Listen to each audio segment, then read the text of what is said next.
السلام علیکم۔ پیش خدمت ہے عمران سیریز لا ہوتی آواز، دوسرا اور آخری حصہ۔ ذہن جھنجھنا اٹھا، بے خبری میں کیا ہوا، اور اسے نہ صرف فرش پر لے گیا تھا بلکہ اس سے قبل کہ وہ اپنا بچاؤ کر سکتا۔ سر بھی فرش سے جا ٹکرایا تھا۔ حواس چند ہی لمحوں کے لیے معطل ہوئے تھے، مگر پھر اسے سنبھلنے میں دیر بھی نہ لگی۔ وہ سر کے بل کلا بازی کھا کر دوسری طرف گیا اور دوسرا کیا جانے والا وار فرش پر بڑھا۔ تیسری کلا بازی لگا کر عمران اٹھ کھڑا ہوا تھا۔ اب بار ٹینڈر اور حملہ آور دونوں ہی اس کے سامنے تھے۔ حملہ آور ایک دراز قامت آدمی تھا، جسیم تھا اور صورت سے خطرناک نظر آتا تھا۔ اس کے ہاتھ میں ربڑ کا رول تھا، اسی سے اس نے عمران پر وار کیے تھے۔ زندہ نہیں چھوڑوں گا، رول والا گرایا۔ میں زندہ رہنا بھی نہیں چاہتا، جواباً عمران نے کہا، پھر سر جھٹکتے ہوئے بولا، یہ پہلا موقع ہے کہ میں نہ صرف ناکام رہا بلکہ پکڑا بھی گیا ہوں۔ تو گویا تم ہمیں یہ باور کرانا چاہتے ہو کہ تم چور ہو۔ نہیں، میں چور کا باپ مور ہوں، عمران نے سرد لہجے میں کہا۔ میرا کام ہی جاری جیسے چوروں سے اپنا حصہ حاصل کرنا ہے، اور پھر بھی یہ سمجھتے ہو کہ تم یہاں سے زندہ نکل سکو گے۔ زندہ یا مردہ نکل تو بہرحال جاؤں گا ہی، تم کیا بگاڑ لو گے؟ ہاں، عمران نے کہا، لہجہ تاؤ دلانے والا تھا۔ جیمسن سنبھالو، رول والے نے بارٹینڈر سے کہا، اور وہ دونوں دو اطراف میں بیٹھ کر اس کی طرف بڑھنے لگے۔ جیمسن نے اب ایک بڑا سا چاقو کھول لیا تھا۔ ذرا دھیان سے آگے بڑھو پیارے، عمران نے کہا، کہیں شیشے کی کرچیاں نہ چپ جائیں۔ شٹ اپ، رول والا گرایا، اور اسی لمحے جیمسن نے عمران پر چھلانگ لگا دی۔ عمران اپنی جگہ جمع کھڑا تھا۔ جیسے ہی جیمسن قریب پہنچا، اس نے جیمسن کے چاقو والے ہاتھ کو کلائی پر روک کر تھپکی دی، اور دوسرے ہی لمحے وہ منہ کے بل فرش سے جا ٹکرایا۔ پھر عمران کی ٹھوکر اس کے جبڑے پر پڑی اور وہ کراہ کر دوسری جانب لٹ گیا۔ اس کے چہرے کا بھرتا بن گیا تھا۔ رول والے نے رول کو گھمانا شروع کر دیا تھا، مگر اس سے قبل کہ وہ اسے عمران پر پھینک مارتا، عمران کا ہاتھ ریک کی طرف بڑھا اور دوسرے ہی لمحے پھینکی جانے والی شراب کی بوتل رول والے کے سر پر پڑی اور وہ لڑکھڑا گیا۔ بس پھر عمران اسے سنبھلنے کا موقع کب دیتا؟ چند ہی لمحوں میں اس نے رول والے کو بھی فرش پر لٹا دیا۔ کچھ دیر سانسیں درست کرتا رہا، پھر اس نے بار کاؤنٹر کے پارٹیشن سے جھانکا۔ کاؤنٹر پر کوئی نہیں تھا، مگر وہ اس راستے سے آسانی سے نہیں نکل سکتا تھا۔ وہ واپس پلٹا اور ان کی تلاشی لینے لگا۔ بار ٹینڈر کی جیب سے کچھ نہ نکلا، البتہ رول والے کی جیبوں سے دو چیزیں ایسی نکلیں جو عمران کے چونکنے کا باعث بنی تھیں۔ ایک پلاسٹک کا چوکور ٹکڑا جس پر بگ 3 کے الفاظ تحریر تھے، اور دوسرا ایک پرچہ جس پر ایک پتہ نوٹ کیا ہوا تھا۔ عمران نے دونوں چیزیں اپنی جیب میں رکھ لیں اور حال کا جائزہ لینے لگا۔ بالکل آخر میں اسے ایک دروازہ نظر آیا تھا۔ یہ دروازہ عقبی راہداری کی طرف نکل رہا تھا۔ عمران پلٹا اور رول والے کو اٹھا کر اسی طرف بڑھنے لگا۔ عقبی راہداری میں دو طرفہ کمرے بنے ہوئے تھے۔ اس نے رول والے کو ایک طرف ڈالا اور کمروں کا جائزہ لینے لگا۔ یہاں تقریباً ہر کمرہ خالی پڑا تھا۔ اس نے کمرہ منتخب کیا اور رول والے کو اٹھا کر اس میں لے گیا۔ پھر دروازہ بند کر کے اس نے کھڑکی کے پردے کی رسی نکال کر اس کے دونوں ہاتھ اور پیر باندھ کر اسے فرش پر ڈال دیا۔ پھر باتھ روم سے پانی لایا اور اس کے چہرے پر چھینٹے دینے لگا۔ وہ اسے ہوش میں لانا چاہتا تھا۔ 2-3 منٹ کی کوشش سے وہ ہوش میں آ گیا۔ اب وہ متوحش نظروں سے عمران کو گھورا تھا۔ پھر اس نے کمرے میں نظریں دوڑائیں اور بولا، مجھے کہاں لے آئے ہو؟ کہاں ہونا چاہیے تھا؟ عمران نے سرد لہجے میں پوچھا۔ میں نہیں جانتا۔ تو جاننے کی کوشش کرو۔ تمہیں میرے پاس کچھ نہیں ملے گا تو تمہارے باس سے وصول کر لوں گا۔ جیری اس طرح کے کسی دباؤ کو قبول نہیں کرے گا۔ جیری؟ عمران مسکرایا۔ ہاں، وہی میرا باس ہے۔ اچھا یہ بتاؤ کہ تم نے مجھ پر حملہ کیوں کیا تھا؟ اس لیے کہ تم جیمسن سے لڑ رہے تھے۔ تمہارا جیری سے کیا تعلق؟ ابھی بتا چکا ہوں کہ ہم دونوں ہی جیری کے ملازم ہیں۔ جھوٹ مت بولو پیارے، یہ جھوٹ نہیں ہے، وہ گرایا۔ اور یاد رکھو، تم مجھے زیادہ دیر قید نہیں رکھ سکتے۔ کوئی تمہاری مدد کو آ جائے گا۔ تم جیری کو کیا سمجھتے ہو؟ شطرنج کا ایک مہرہ۔ کیا مطلب؟ مطلب یہ کہ اب تک جو کچھ تم کہتے رہے ہو وہ بکواس ہے۔ نہ تم جیری کے ملازم ہو اور نہ ہی جیری تمہارا باس ہے۔ پھر؟ وہ بولا، انداز ایسا ہی تھا جیسے عمران کے بولنے کا منتظر ہو۔ تم مجھے یہ بتاؤ گے کہ منشیات فروشوں کی تنظیم کا باس کون ہے؟ ہم صرف فروخت کرتے ہیں، رول والا بولا۔ کہاں سے آتی ہیں، کون دیتا ہے، اس کے بارے میں باس جیری ہی بتا سکتا ہے۔ اور تم اس بارے میں کچھ نہیں جانتے؟ نہیں، اس نے انکار میں سر ہلا دیا۔ تھوڑا یاد کر لو پیارے، عمران نے کہا، شاید تم کچھ بھول رہے ہو۔ میں نے کہا نا، میں اس بارے میں کچھ نہیں جانتا۔ اسے پہچانتے ہو؟ عمران نے پلاسٹک کا چوکور ٹکڑا نکال کر دکھاتے ہوئے پوچھا۔ یہ مم پپ۔ وہ خاموش ہو گیا۔ اب تم فر سب کچھ بتاؤ بگ تھری، تم کون ہو اور چاہتے کیا ہو؟ تمہاری تنظیم ہیروئن فروخت کر کے کروڑوں کما رہی ہے، اس میں سے کچھ حصہ مجھ جیسے آوارہ گرد کو بھی ملنا چاہیے، تو سیدھی طرح بات کرو نا۔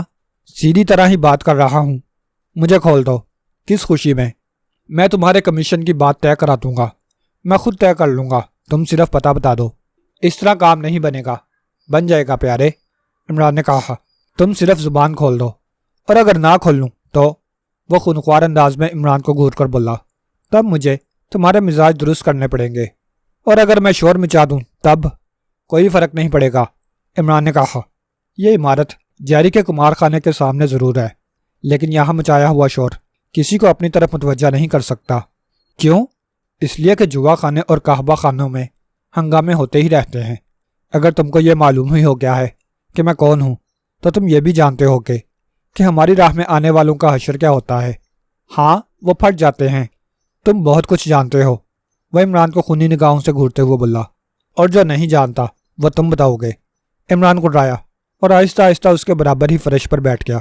پھر اس نے رول والے کی ایک انگلی پکڑی اور اسے ہتھیلی کی پشت کی طرف موڑنے لگا۔ رول والے کے منہ سے کراہیں نکلنے لگیں۔ میں ایک ایک کر کے تمہاری ساری انگلیاں توڑ دوں گا، اس کے بعد آنکھوں کا نمبر آئے گا، عمران سرد لہجے میں بولا۔ پھر اس نے رول والے کی گردن پر اپنی ٹانگ کا دباؤ ڈال کر ایک انگلی کو جھٹکا دیا۔ چٹ کی آواز آئی اور انگلی ٹوٹ گئی، اور اس کے منہ سے نکلنے والی چیخ گلا بند ہونے کی وجہ سے گھٹ کر رہ گئی تھی۔ پھر چند لمحوں کے تشدد کے بعد وہ عمران کے سوالوں کے جواب دیتا چلا گیا۔ وہ سب سکتے کی اسی کیفیت میں تھے۔ اس سے قبل محکمے کی عمارت میں اس قسم کا کوئی واقعہ ظہور پذیر نہ ہوا تھا۔ لاش کے ٹکڑے فیاض کے کمرے سے صاف کرا دیے گئے تھے، اور فیاض نے اپنا لباس بھی بدل دیا تھا۔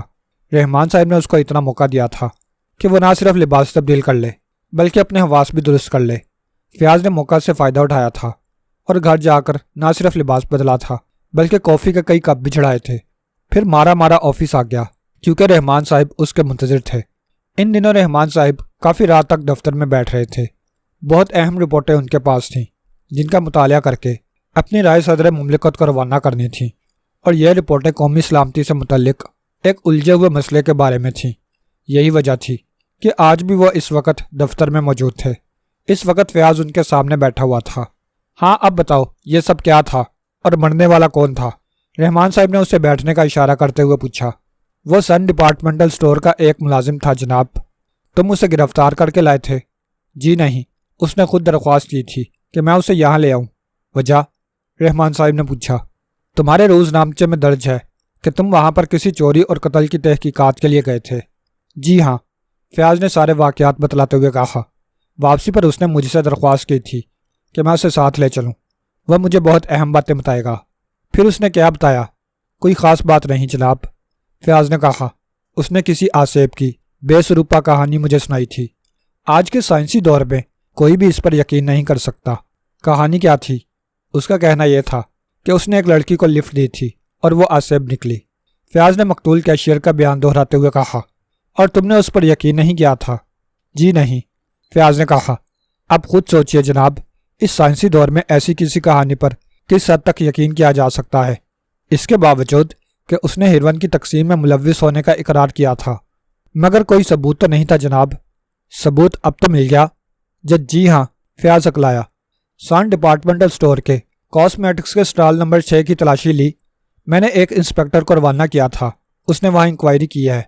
رپورٹ؟ جس جگہ کے بارے میں کیشیئر نے بتایا تھا وہاں ایک بھاری مشین کے رکھے رہنے کا ثبوت مل گیا ہے، اور وہاں دیوار گیر سیف میں سے ہیروئن کے کچھ ذرے بھی ملے ہیں۔ بقیہ سٹاف کا کیا کیا؟ وہ سب لاک اپ میں ہیں۔ کیا وہ سب اس میں ملوث ہیں؟ کچھ نہیں کہہ سکتا جناب، وہ ملوث ہو بھی سکتے ہیں اور نہیں بھی۔ رحمان صاحب نے ہنکارا بھرا۔ اور کیا بتایا تھا اس نے؟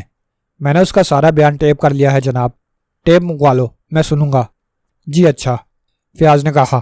پھر فون پر اپنے ایک ماتحت کو ٹیپ لانے کی ہدایت دی اور رسیور رکھ کر سعادت مندی سے رحمان صاحب کو گھورنے لگا۔ یہ مسئلہ اب کچھ زیادہ ہی الجھ گیا ہے جناب، فیاض نے کہا، اور رحمان صاحب چونک پڑے۔ چند لمحے وہ فیاض کو گھورتے رہے، پھر پوچھا، وہ کیسے؟ کیا کوئی نئی بات ہوئی ہے؟ جی ہاں، اس سے قبل اسی سٹور کا ایک آدمی گل خان بھی ٹکڑوں میں بٹ چکا ہے، فیاض نے کہا۔ ہاں، تم ابھی بتا چکے ہو۔ وہاں سے جن 2 مشکوک آدمیوں کے حلیے ملے ہیں ان میں سے ایک حلیہ عمران پر فٹ ہو جاتا ہے۔ ایک ویٹر نے انہیں جاتے ہوئے دیکھا تھا اور انہوں نے اپنے جسموں کو چھپانے کے لیے چادریں لپیٹ رکھی تھیں۔ تمہارا مطلب یہ ہے کہ جس وقت گل خان پھٹا عمران وہاں موجود تھا؟ قرائن سے یہی ظاہر ہوتا ہے جناب۔ عمران کی تصویر دکھا کر شناخت کراؤ۔ میں نے انسپیکٹر پرویز کو بھیجا ہوا ہے، اگر وہ اس میں ملوث ہے تو کسی رعایت کی ضرورت نہیں۔ رحمان صاحب نے فیاض کو دیکھتے ہوئے سرد لہجے میں کہا، آپ جانتے ہیں جناب کہ وہ سر سلطان کے لیے کام کرتا ہے۔ ہاں، مگر تم ان کی فکر مت کرو، اگر اس پر شبہ ہے تو تحقیقات کرو اور اسے لاک اپ کرو۔ سر سلطان کو میں دیکھ لوں گا۔ لیکن دوسری پریشانی بھی ہے۔ وہ کیا ہے؟ عمران X2 اور سیکرٹ سروس کے لیے بھی کام کرتا ہے۔ اگر انہوں نے مداخلت کی تو… فیاض کا لہجہ ایسا ہی تھا جیسے عمران کے مقابلے میں اپنی بے بسی کا اعتراف کر رہا ہو۔ کیا بکواس ہے؟ رحمان صاحب جلا کر بولے، اگر عمران کے خلاف چارج ہے تو تم اسے فکس اپ کرو، کسی کی فکر کرنے کی کیا ضرورت ہے؟ کیا میں یہاں مکھیاں مارنے بیٹھا ہوں؟ جی اچھا۔ فیاض ایک دم ہی نروس ہو گیا۔ وہ ٹیپ نہیں آئی ابھی تک؟ رحمان صاحب نے پوچھا۔ معلوم کرتا ہوں، فیاض نے کہا، اور پھر اٹھنا ہی چاہتا تھا کہ باہر سے کسی نے اندر آنے کی اجازت طلب کی، اور رحمان صاحب کے یس کہنے پر وہ اندر آ گیا۔ یہ ایک انسپیکٹر تھا۔ لاؤ، ٹیپ کہاں ہے؟ فیاض نے پوچھا۔ ٹیپ نہیں ملا جناب۔ کیا بکواس ہے؟ فیاض گڑرایا۔ میرے ٹیپ ریکارڈر میں ہوگا، اچھی طرح تلاش کر لیا جناب، مگر وہاں ٹیپ نہیں ہے۔ ریکارڈر کا خانہ خالی ملا ہے، انسپیکٹر نے جلدی بتایا۔ یہ کیسے ہو سکتا ہے؟ فیاض بڑبڑایا۔ میں نے خود اس کا بیان لینے سے قبل نیا ٹیپ ریکارڈر پر لگایا تھا۔ چوکیدار کا بیان ہے کہ کمرے کی صفائی کے بعد ایک آدمی اندر دوائی چھڑکنے گیا تھا۔ کون تھا وہ؟ فیاض نے چونک کر پوچھا۔ اس بارے میں کوئی کچھ نہیں بتا سکا جناب، انسپیکٹر نے کہا۔ کمرے میں دوائی چھڑکی ہوئی ہے؟ جی نہیں۔ جاؤ اسے تلاش کرو، یقینی طور پر وہی ٹیپ اڑا کر لے گیا ہے، رحمان صاحب نے کہا، اور انسپیکٹر سلوٹ کر کے کمرے سے نکل گیا۔ فیاض کے چہرے پر 12 بجنے لگے تھے اور وہ بہت زیادہ نروس نظر آ رہا تھا۔ یہ ہے تمہاری کارکردگی؟ رحمان صاحب نے کہا۔ جی وہ میرا مطلب ہے کہ… فیاض ہکلا کر رہ گیا۔ پہلے محکمے کے احاطے سے پارکر کی گاڑی غائب ہوئی اور اب تمہارے کمرے سے ٹیپ غائب ہو گیا۔ آخر تم لوگوں کو ہو کیا گیا ہے؟ رحمان صاحب نے گررا کر کہا، اور فیاض کا دم خشک ہونے لگا۔ جی وہ گاڑی تو مل گئی تھی۔ ہاں، اور اس حالت میں کہ اس کی عقبی نشست کے خفیہ خانے سے ہیروین نکال لی گئی تھی۔ تم نے تلاشی کیسی لی تھی جو وہ خانے برآمد نہ کر سکے؟ جی وہ انسپیکٹر سبحان نے گاڑی کی تلاشی لی تھی۔ اور تم کیا کر رہے تھے؟ رحمان صاحب گرجے۔ جھک مار رہے تھے۔ جی وہ میں نے اس گاڑی کو سبحان ہی کے چارج میں دیا تھا۔ فیاض نے اپنی صفائی پیش کرنی چاہی۔ نان سینس، تم بالکل گدھے ہو کر رہ گئے ہو، رحمان صاحب گررائے۔ ان کا غصہ کم ہونے کی بجائے بڑھتا جا رہا تھا۔ فیاض کچھ نہ کہہ سکا۔ اس کے بیان میں کوئی خاص بات یاد کرنے کی کوشش کرو۔ رحمان صاحب نے پھر کہا، جو کچھ اس کا بیان تھا وہ میں بتا چکا ہوں، پھر کسی کو ٹیپ غائب کرنے کی ضرورت کیوں پیش آئی؟ ممکن ہے جناب مجرموں نے سوچا ہو کہ شاید اس نے کوئی اہم بات ہمیں بتا دی ہو۔ نہیں، ایسا نہیں ہے، رحمان صاحب نے کہا۔ اس صورت میں وہ تم کو بھی زندہ نہ چھوڑ دے۔ جی؟ فیاض چونک پڑا۔ خود غور کرو ڈفر، رحمان صاحب نے غصیلے لہجے میں کہا۔ اگر انہوں نے ٹیپ کسی اہم بات کو پولیس سے چھپانے کے لیے اڑانے کا خطرہ مول لیا ہے تو وہ اس بات کو راز میں رکھنے کے لیے تمہاری زبان بندی بھی کرتے۔ او، اس طرف میں نے غور نہیں کیا تھا۔ تو اب کرو، اور مجھے 2 دن کے اندر اندر اس کیس کے بارے میں فائنل رپورٹ دو۔ رحمان صاحب نے فیصلہ سنا دیا۔ اور ہاں، کیمیکل اینالائزر کی رپورٹ آئی؟ جی، اس کے مطابق مقتول گل خان کے پیٹ اور سر کے ٹکڑوں میں پھٹنے والے مادے کے ذرات پائے گئے ہیں، یعنی اس کے پیٹ اور سر میں بم تھے۔ کیا حماقت ہے! رپورٹ یہی ہے جناب۔ رپورٹ مجھے دو، رحمان صاحب نے کہا، اور فیاض نے فائل سے رپورٹ نکال کر ان کی طرف بڑھا دی۔ وہ چند منٹ رپورٹ پڑھتے رہے، پھر بولے، رپورٹ کو غور سے پڑھو۔ کیمیکل اینالائزر نے لکھا ہے کہ دماغ اور پیٹ کے ٹکڑوں میں سے ایسے ٹکڑوں میں جو اندر کی سمت تھے بارود سے ملتے جلتے کسی مادے کے ذرات پائے گئے ہیں، اور وہی اس کے ٹکڑے اڑانے کا سبب بنے ہیں۔ جی وہ میرا مطلب یہی تھا، فیاض نے ہکلاتے ہوئے کہا۔ یہ ہیروین کا ہی چکر ہے نا؟ جی ہاں، اسی سلسلے کی کڑیاں ہیں۔ تم اس بارے میں اپنی رپورٹ تیار کر کے کل شام تک مجھے دو، پھر میں دیکھوں گا کہ یہ کیس دراصل ہے کیا۔ جی بہت بہتر، فیاض نے سعادت مندی سے جواب دیا۔ بس اب جاؤ، رحمان صاحب نے اسے اجازت دی اور وہ اٹھ کھڑا ہوا۔ ذہن میں عمران ہی گونج رہا تھا اور آنکھیں نیند کے دباؤ سے جھکی پڑ رہی تھیں۔ عمران کو ایسا ہی لگا جیسے زلزلہ آ گیا ہو۔ وہ ہڑبڑا کر اٹھ بیٹھا، ساتھ ہی اس کے منہ سے جل تو جلال تو صاحب کمال تو نکلنے لگا۔ چند لمحوں بعد جب اس نے محسوس کیا کہ زلزلہ رک گیا ہے تو اس نے ڈرتے ڈرتے آنکھیں کھول دیں۔ پھر سب سے پہلے جس پر اس کی نگاہ پڑی وہ کیپٹن فیاض کا چہرہ تھا، جس پر آگ برساتی ہوئی آنکھیں اسے گھور رہی تھیں۔ یا وحشت! عمران بڑبڑایا۔ کوئی وصیت کرنی ہے تو کر ڈالو۔ فیاض نے جیب سے ہتھکڑیوں کا جوڑا نکالتے ہوئے کہا، اور عمران اس طرح اچھلا جیسے بچھو نے ڈنک مار دیا ہو۔ کہ کیوں بڑے بھائی؟ عمران نے ہکلا کر پوچھا۔ میں تم کو گرفتار کرنے آیا ہوں، فیاض نے بڑی رعونت سے جواب دیا۔ غلط فہمی ہوئی ہے تم کو، عمران نے کہا۔ پڑوس کی مرغی سلیمان نے چرائی ہے، میں تو صرف اس کے کھانے کا گناہ گار ہوں۔ بکو مت، فیاض خشک لہجے میں بولا۔ ہائی یہ دستور زبان بندی ہے کیسا تیری محفل میں؟ عمران نے مصرع پڑھا۔ اس بار تم بچ نہیں سکتے عمران، بری طرح سے پھنسے ہو۔ مگر کیسے پھنسا سپر فیاض؟ ہپ! دفتن عمران نے اپنا منہ بینچ لیا۔ جیل کی چار دیواری میں یہ سب شوخیاں ہوا ہو جائیں گی۔ جیل؟ مگر میں جیل نہیں جانا چاہتا، ہر قاتل یہی کہتا ہے۔ قاتل؟ عمران نے خوفزدہ لہجے میں دہرایا۔ ہاں قاتل، تم ہی گل خان کے قاتل ہو، کسی دشمن نے اڑائی ہوگی، میرے پاس ثبوت موجود ہیں۔ ہوائی ہوں گے سور؟ ہپ! سپر فیاض، تمہیں کئی آدمیوں نے کمرے سے نکلتے دیکھا ہے، فیاض نے کہا۔ تمہارے ساتھ ایک آدمی اور تھا اور تم دونوں چادریں لپیٹے ہوئے تھے۔ مگر یقین کرو سپر، عمران نے کہا۔ تو تم کو فلط فہمی، میرا مطلب یہ طلت نہمی نہیں، یعنی غلط فہمی۔ ہاں تم کو غلط فہمی ہوئی ہے پیارے۔ عمران، اس بار تمہارا بچ جانا ایک معجزہ ہوگا، فیاض نے کہا۔ کیبرے کلب سے نکلتے ہوئے کئی افراد نے تم کو دیکھا ہے، خواب میں دیکھا ہوگا پیارے۔ عمران بستر سے اٹھتا ہوا بولا۔ کہاں چلے؟ جہاں جا رہا ہوں وہاں تم کو ساتھ نہیں لے جا سکتا، تم نامحرم ہو، عمران نے کہا اور باتھ روم کی طرف بڑھ گیا۔ فیاض جھیم گیا۔ چند منٹ بعد وہ باتھ روم سے باہر نکل آیا، پھر تولیے سے چہرہ صاف کرتے ہوئے چلایا۔ سلیمان، او سلیمان کے بچے، جلدی آ۔ جی صاحب، سلیمان نے کمرے میں آ کر کہا۔ ابھی بچوں کو ویزا نہیں ملا صاحب، تو نے درخواست دی تھی، آپ نے لکھی ہی کب ہے؟ سلیمان نے بے چارگی سے کہا۔ 2 سال سے سر ہو رہا ہوں صاحب کہ درخواست لکھ دیں تاکہ بیک وقت 2 اور کر لوں۔ ہائیں، ابے ایک کب کی ہے؟ عمران آنکھیں نکال کر بولا۔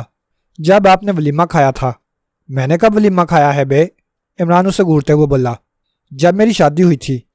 اچھا، عمران نے اس انداز میں کہا جیسے بات اب سمجھ آئی ہو۔ کیوں بلایا تھا صاحب؟ سلیمان نے پوچھا۔ کیوں بلایا تھا؟ عمران نے دہرایا۔ سوچنا پڑے گا، اب ختم کرو یہ حماقتیں، فیاض جلا کر بولا۔ او ہاں یاد آ گیا، عمران نے جلدی سے کہا۔ میرے لیے ناشتہ اور کیپٹن صاحب کے لیے ٹھنڈا پانی لاؤ، جلدی۔ بہتر صاحب، سلیمان نے بڑی سعادت مندی سے کہا اور کمرے سے نکل گیا۔ ہاں سپر، اب بتاؤ کیسے ہو؟ بال بچے ٹھیک ہیں؟ بھابھی راضی خوشی ہیں؟ کہو تو طلاق کا مسئلہ کھڑا کروں، عمران نے اس انداز میں کہنا شروع کیا جیسے کسی بچھڑے ہوئے عزیز سے ملاقات ہوئی ہو۔ عمران کے بچے، ہوش میں آ جاؤ، فیاض دانت پیستے ہوئے گرایا۔ ہوش وہاں سے شروع ہوتا ہے سپر جہاں بے ہوشی ختم ہوتی ہے، عمران نے خالص درویشانہ انداز میں کہا۔ تو تم ایسے نہیں مانو گے، فیاض نے کہا اور ہتھکڑی کی چابی نکال کر کفل میں لگائی اور اسے کھول کر عمران کی کلائی پکڑنے لگا۔ ٹچ می ناٹ، عمران لچک کر بولا اور فیاض کا چہرہ سرخ ہو گیا۔ کیا تم یہ چاہتے ہو کہ میں پولیس کی نفری یہاں بلاؤں؟ میرے استقبال کے لیے تم خود ہی کافی ہو، پھر سنجیدگی اختیار کرو۔ اچھا تو کر لی سنجیدگی اختیار، عمران نے کہا۔ تم کیبرے کلب میں گل خان کے کمرے میں گئے تھے، پہلے یہ بتاؤ کہ تمہارا شان نزول کیا ہے؟ جس طرح گل خان کا جسم پھٹا تھا اسی طرح کل رات میرے کمرے میں سن ڈپارٹمنٹل اسٹور کے کاسمیٹکس کے اسٹال نمبر 6 کے کیشیئر کا جسم پھٹا تھا۔ اس کے علاوہ 2 حادثات اور اسی قسم کے ہوئے ہیں۔ تم اسے آفس لے گئے تھے؟ ہاں، اس نے خود ہی فرمائش کی تھی کہ میں اسے دفتر لے چلوں، وہ مجھے کچھ بتانا چاہتا تھا اس لیے میں اسے لے گیا تھا۔ پھر اس نے کیا بتایا؟ کچھ نہیں، ایک ماورائی کہانی سنائی تھی۔ کیا مطلب؟ اس کے بیان کے مطابق اسے یہ جرائم کرانے والی ہستی ایک آسیب ہے، غالباً یہ 20ویں صدی ہے۔ سنتے جاؤ، بولو مت، فیاض جلا کر بولا۔ اس کا کہنا یہ ہے کہ وہ آسیب جب اس سے کوئی کام کرانا چاہتا ہے تو ایک لاہوتی آواز اسے حکم دیتی ہے اور اسے وہ کام ہر حالت میں کرنا پڑتا ہے۔ کیا تم بھوت پریت پر یقین رکھتے ہو؟ نہیں، مگر اس چکر کو اس نے آسیبی ہی ثابت کرنے کی کوشش کی ہے۔ تمہارا اشارہ کیشیئر کی طرف ہے؟ ہاں، مرنے سے چند لمحے قبل اس آسیب نے اسی لاہوتی آواز میں اس سے کہا تھا کہ اس کی زندگی اب صرف 2 منٹ کی رہ گئی ہے، اور 2 منٹ بعد کیا وہ پھٹ گیا تھا؟ ہاں، ٹھیک 2 منٹ بعد اس کا جسم ٹکڑوں میں بٹ گیا تھا۔ اس نے کوئی بیان دیا تھا؟ یہ بھی ایک مسئلہ ہے، فیاض نے کہا۔ میں نے اس کا سارا بیان ٹیپ کر لیا تھا، مگر اس کے پھٹ جانے والے ہنگامے میں کسی نے وہ ٹیپ پار کر لی۔ اس کا مطلب ہے مجرموں کا کوئی آدمی وہاں موجود ہے، یہی سوچا جا سکتا ہے۔ مگر کیس ہے کیا؟ میری خود سمجھ میں نہیں آیا، فیاض نے کہا۔ چند دن قبل ایک غیر ملکی کی لاش ملی تھی۔ تمہارا اشارہ پارکر کی طرف ہے؟ ہاں، اس کی کار دفتر کے احاطے سے چوری ہو گئی تھی، پھر کل ٹیپ کوئی اڑا لے گیا۔ یہ دونوں ایک ہی سلسلے کی کڑیاں ہیں۔ یہ کیسے کہہ سکتے ہو؟ اس نے اعتراف کیا تھا کہ وہ ہیروئن کی تقسیم کے سلسلے سے منسلک ہے، اور اس کا باعث وہی آصف بنا ہے، فیاض نے کہا، اور مرنے والے کیشیئر کا بیان جتنا اسے یاد تھا بتاتا چلا گیا۔ اس مشین کے بارے میں بھی بتا دیا جسے عمران گزشتہ رات جیری کے کمار خانے میں دیکھ چکا تھا۔ کچھ اسی قسم کے آصف کی کہانی اس آدمی نے بھی سنائی تھی جسے عمران بارٹینڈر کے پاس سے اٹھا کر دوسرے کمرے میں لے گیا تھا۔ پھر وہ آدمی بھی اسی وقت پھٹ گیا تھا جب عمران بارٹینڈر کی طرف واپس آیا تھا۔ اس کا ارادہ یہ تھا کہ وہ بارٹینڈر سے بھی معلومات حاصل کرے گا، پھر دوسرے آدمی کو اغوا کر کے لے آئے گا، مگر اس کے پھٹ جانے کے بعد اس کا منصوبہ جہاں کا تہاں رہ گیا، اور اس نے عافیت اسی میں جانی کہ سب کچھ چھوڑ چھاڑ کر چلائے۔ ہر طرف سے اسے آصف اور لاہوتی آواز کی کہانی سننے کو ملی تھی، مگر وہ اسے آصفی چکر سمجھنے کے لیے تیار نہ تھا، اور نہ ہی لاہوتی آواز کو مافوق الفطرت یا ماورائی چیز۔ وہ رات کو بھی یہی سوچتے ہوئے سو گیا تھا کہ جسم کس طرح سے پھٹ جاتے ہیں۔ یہ مسئلہ اگر حل ہو جاتا تو کیس صاف ہو جاتا۔ سارا چکر ہیروئن کی تقسیم کا تھا، اور جو لوگ اس کے ذمہ دار تھے انہوں نے پولیس سے بچنے کی خاطر کسی طریقے سے لوگوں کو اپنا یعنی آصف کا متی کر کے ایجنٹ کے طور پر استعمال کرنا شروع کر دیا تھا۔ اس طرح اگر وہ پکڑے جاتے تو وہ اپنے نامعلوم باس کی نشاندہی نہیں کر سکتے تھے۔ دوسری طرف ان کا باس ان کی زندگیاں ایک دھماکے سے ختم کر سکتا تھا، اور ہیروئن کی تقسیم کا یہ جدید طریقہ تھا۔ پھر ان کے گاہک بھی بہت معزز اور امیر لوگ تھے، اور ان مشینوں میں باقاعدہ ان کے نام کا اندراج تھا اور نمبر الاٹ کیے ہوئے تھے، اور یہ سارا سیٹ اپ اس بات کو ظاہر کر رہا تھا کہ یہ ایک آدمی کے ذہن کی پیداوار نہیں ہے، کئی ذہین دماغ اس کے پیچھے ہیں، اور ان میں سائنسدان تک شامل ہیں، اور ایسی تنظیم معمولی نہیں ہو سکتی تھی۔ یقینی طور پر ان کے ہاتھ بہت لمبے تھے۔ اس کا مطلب یہ ہوا کہ پارکر، گل خان اور سن ڈپارٹمنٹل اسٹور کا کیشیئر ان تینوں کی موتوں کا ذمہ دار ہیروئن کی فروخت کرنے والا گروہ ہے۔ ہاں، اس کے علاوہ اور کیا سوچا جا سکتا ہے؟ مگر تم میرے پاس کیسے آئے تھے؟ گل خان کے سلسلے میں جب وہ پھٹا اس وقت تم ایک دوسرے آدمی کے ساتھ اس کے کمرے میں موجود تھے۔ کوئی ثبوت ملا ہے؟ ایک ویٹر نے تم کو دیکھا ہے۔ بالفرض میں یہ تسلیم کر لوں کہ میں کیبرے کلب میں تھا، تو تم یہ کیسے کہہ سکتے ہو کہ میں گل خان کے کمرے میں بھی گیا تھا؟ تم وہاں سے چادریں لپیٹ کر فرار ہوئے تھے، فیاض نے کہا، اور یہ ایسا اس لیے کیا تھا کہ گل خان کے پھٹنے کے بعد اس کے جسم کے ٹکڑوں نے تمہارے لباس کو داغدار کیا ہوگا، اور انہیں چھپانے کا اس سے بہتر طریقہ اور کیا ہو سکتا تھا کہ تم اوپر سے چادر لپیٹ لو۔ اندازہ اچھا لگا لیتے ہو، عمران نے کہا۔ ویسے وہ سوچ رہا تھا کہ فیاض نے بڑی ذہانت سے کیبرے کلب میں گل خان کے پاس اس کی موجودگی کی دلیل پیش کی ہے۔ اب تم مجھے بتاؤ گے کہ تمہارے ساتھ دوسرا آدمی کون تھا، اور تم گل خان کے کمرے میں کس لیے گئے تھے؟ دوسرے تیسرے آدمی کی بات چھوڑو، عمران نے کہا، تم یہ بتاؤ کہ صبح ہی صبح میرے سر آنے کی کیا تک ہے؟ رات کو تمہارے ڈیڈی نے وارننگ دی ہے۔ کیسی وارننگ؟ یہ کہ میں 3 دن کے اندر اندر اس کیس کو حل کر لوں، ورنہ استعفیٰ دینے کے لیے تیار ہوں۔ فیاض نے تھوڑا سا جھوٹ بولتے ہوئے کہا۔ پھر ایک کام کرو سپر، بولو، مگر قاعدے سے بولنا، میں بہت پریشان ہوں۔ تم آج ہی بلکہ ابھی جا کر استعفیٰ دے دو۔ کیا بکواس ہے؟ فیاض جھلا گیا۔ میں نے تم سے مدد چاہی ہے اور تم مجھے ٹال رہے ہو۔ ٹال نہیں رہا، صحیح کہہ رہا ہوں، عمران نے کہا۔ جو مجرم اتنے ذہین اور چالاک ہوں کہ ان کا ہر وہ آدمی جو پولیس کی نظروں میں آ جائے ایک عجیب موت کا شکار ہو جاتا ہے، کیا وہ 2-3 دن میں پکڑا جا سکے گا؟ مگر تمہارے ڈیڈی کو کون سمجھائے؟ بس اس کا ایک ہی طریقہ ہے کہ تم اپنا استعفیٰ ٹائپ کرا کر جیب میں رکھ لو۔ میرا دماغ خراب نہیں ہوا، ہو جائے گا، عمران نے کہا۔ سچ بتانا، جب کیشیئر کا جسم کیمے کی صورت میں تمہارے چہرے پر پڑا تھا تو کیا محسوس کیا تھا؟ محسوس؟ فیاض جھجھری لے کر بولا۔ وہ ایک عجیب سی کیفیت تھی۔ کیا تم نے اس وقت کسی گیس کی بو محسوس کی تھی؟ گیس؟ فیاض نے دہرایا۔ چند لمحے سوچتا رہا، پھر بولا، کچھ کہہ نہیں سکتا۔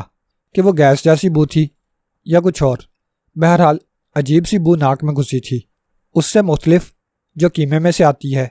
ہاں، اس سے قطعی مختلف تھی۔ ہاں ٹھہرو، فیاض نے کہا۔ چند لمحے سوچتا رہا، پھر بولا، تم کبھی کسی ایسے گٹر کے پاس سے گزرے ہو جس میں سے پانی پریشر سے نکل رہا ہو؟ ہاں، امپی اسمال کاسس کوٹ کے قریب والا گٹر ایسا ہی ہے، عمران نے کہا۔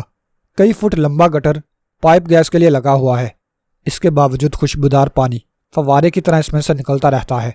بس تو میرا مطلب یہی ہے کہ وہ بو ایسی ہی تھی جیسی اس گٹر سے نکلنے والی گیس کی تم نے محسوس کی ہوگی، فیاض نے کہا، اور ایک مرتبہ پھر پھریری لے کر رہ گیا۔ تمہارے کیمیکل اینالائزر کی رپورٹ کیا ہے؟ پھٹنے والے مقتولوں کے گوشت میں بارود سے ملتی جلتی کسی شے کے ذرے پائے گئے ہیں، لیکن ان کی شناخت نہیں ہو سکی ہے۔ اب تم کیا چاہتے ہو؟ یہ تو وہی بات ہو گئی کہ ساری داستان سن لی، پھر پوچھتے ہیں کہ زلیخا عورت تھی کہ مرد؟ فیاض نے برا سا منہ بنا کر کہا، اور عمران ہنس پڑا۔ تم یہی چاہتے ہو نا کہ مجرم پکڑ کر تمہارے حوالے کر دوں؟ ظاہر ہے، فیاض نے کہا، ورنہ میں اب تک تم کو لے جا کر بند کر چکا ہوتا۔ بس تو جاؤ، عیش کرو۔ کیا مطلب؟ مطلب یہ کہ مجرم بہت جلد تمہارے قبضے میں ہوں گے۔ مگر میں تمہارے ڈیڈی کو کیا جواب دوں گا؟ فیاض نے کہا۔ انہوں نے مجھ سے کہا ہے کہ اب تک کی ساری رپورٹ تیار کر کے ان کو دوں۔ اس سے کیا ہوگا؟ یہ تو وہی جانے، مگر اس نادر شاہی حکم کی تعمیل تو بہرحال مجھے کرنی ہوگی۔ ایسا کیوں نہیں کرتے کہ 2-4 دن کے لیے غائب ہو جاؤ؟ دفتر سے؟ ہاں، دنیا سے نہیں۔ ناممکن ہے، فیاض نے کہا۔ ان کے قہر سے بچنا بہت مشکل ہے۔ پھر کیا کرو گے؟ عمران نے کہا۔ ظاہر ہے 2 دن میں مجرم تو تم پکڑ نہیں سکتے، بس ایسے ہی موقع پر دل چاہتا ہے خودکشی کر لوں۔ فیاض نے جلا کر کہا۔ ایک اور طریقہ ہے۔ وہ کیا؟ سنو، عمران نے کہا۔ کیا تم پارکر کے قتل کے شبہ میں یا ہیروئن کی سمگلنگ اور تقسیم کے شبے میں کسی کو اندر نہیں کر سکتے؟ کر سکتا تھا، بشرطے کہ رحمان صاحب کا معاملہ درمیان میں نہ ہوتا۔ یہی تو مسئلہ ہے، عمران نے کہا۔ اگر ڈیڈی کا معاملہ درمیان میں نہ ہوتا تو میں استعفیٰ کیوں دیتا؟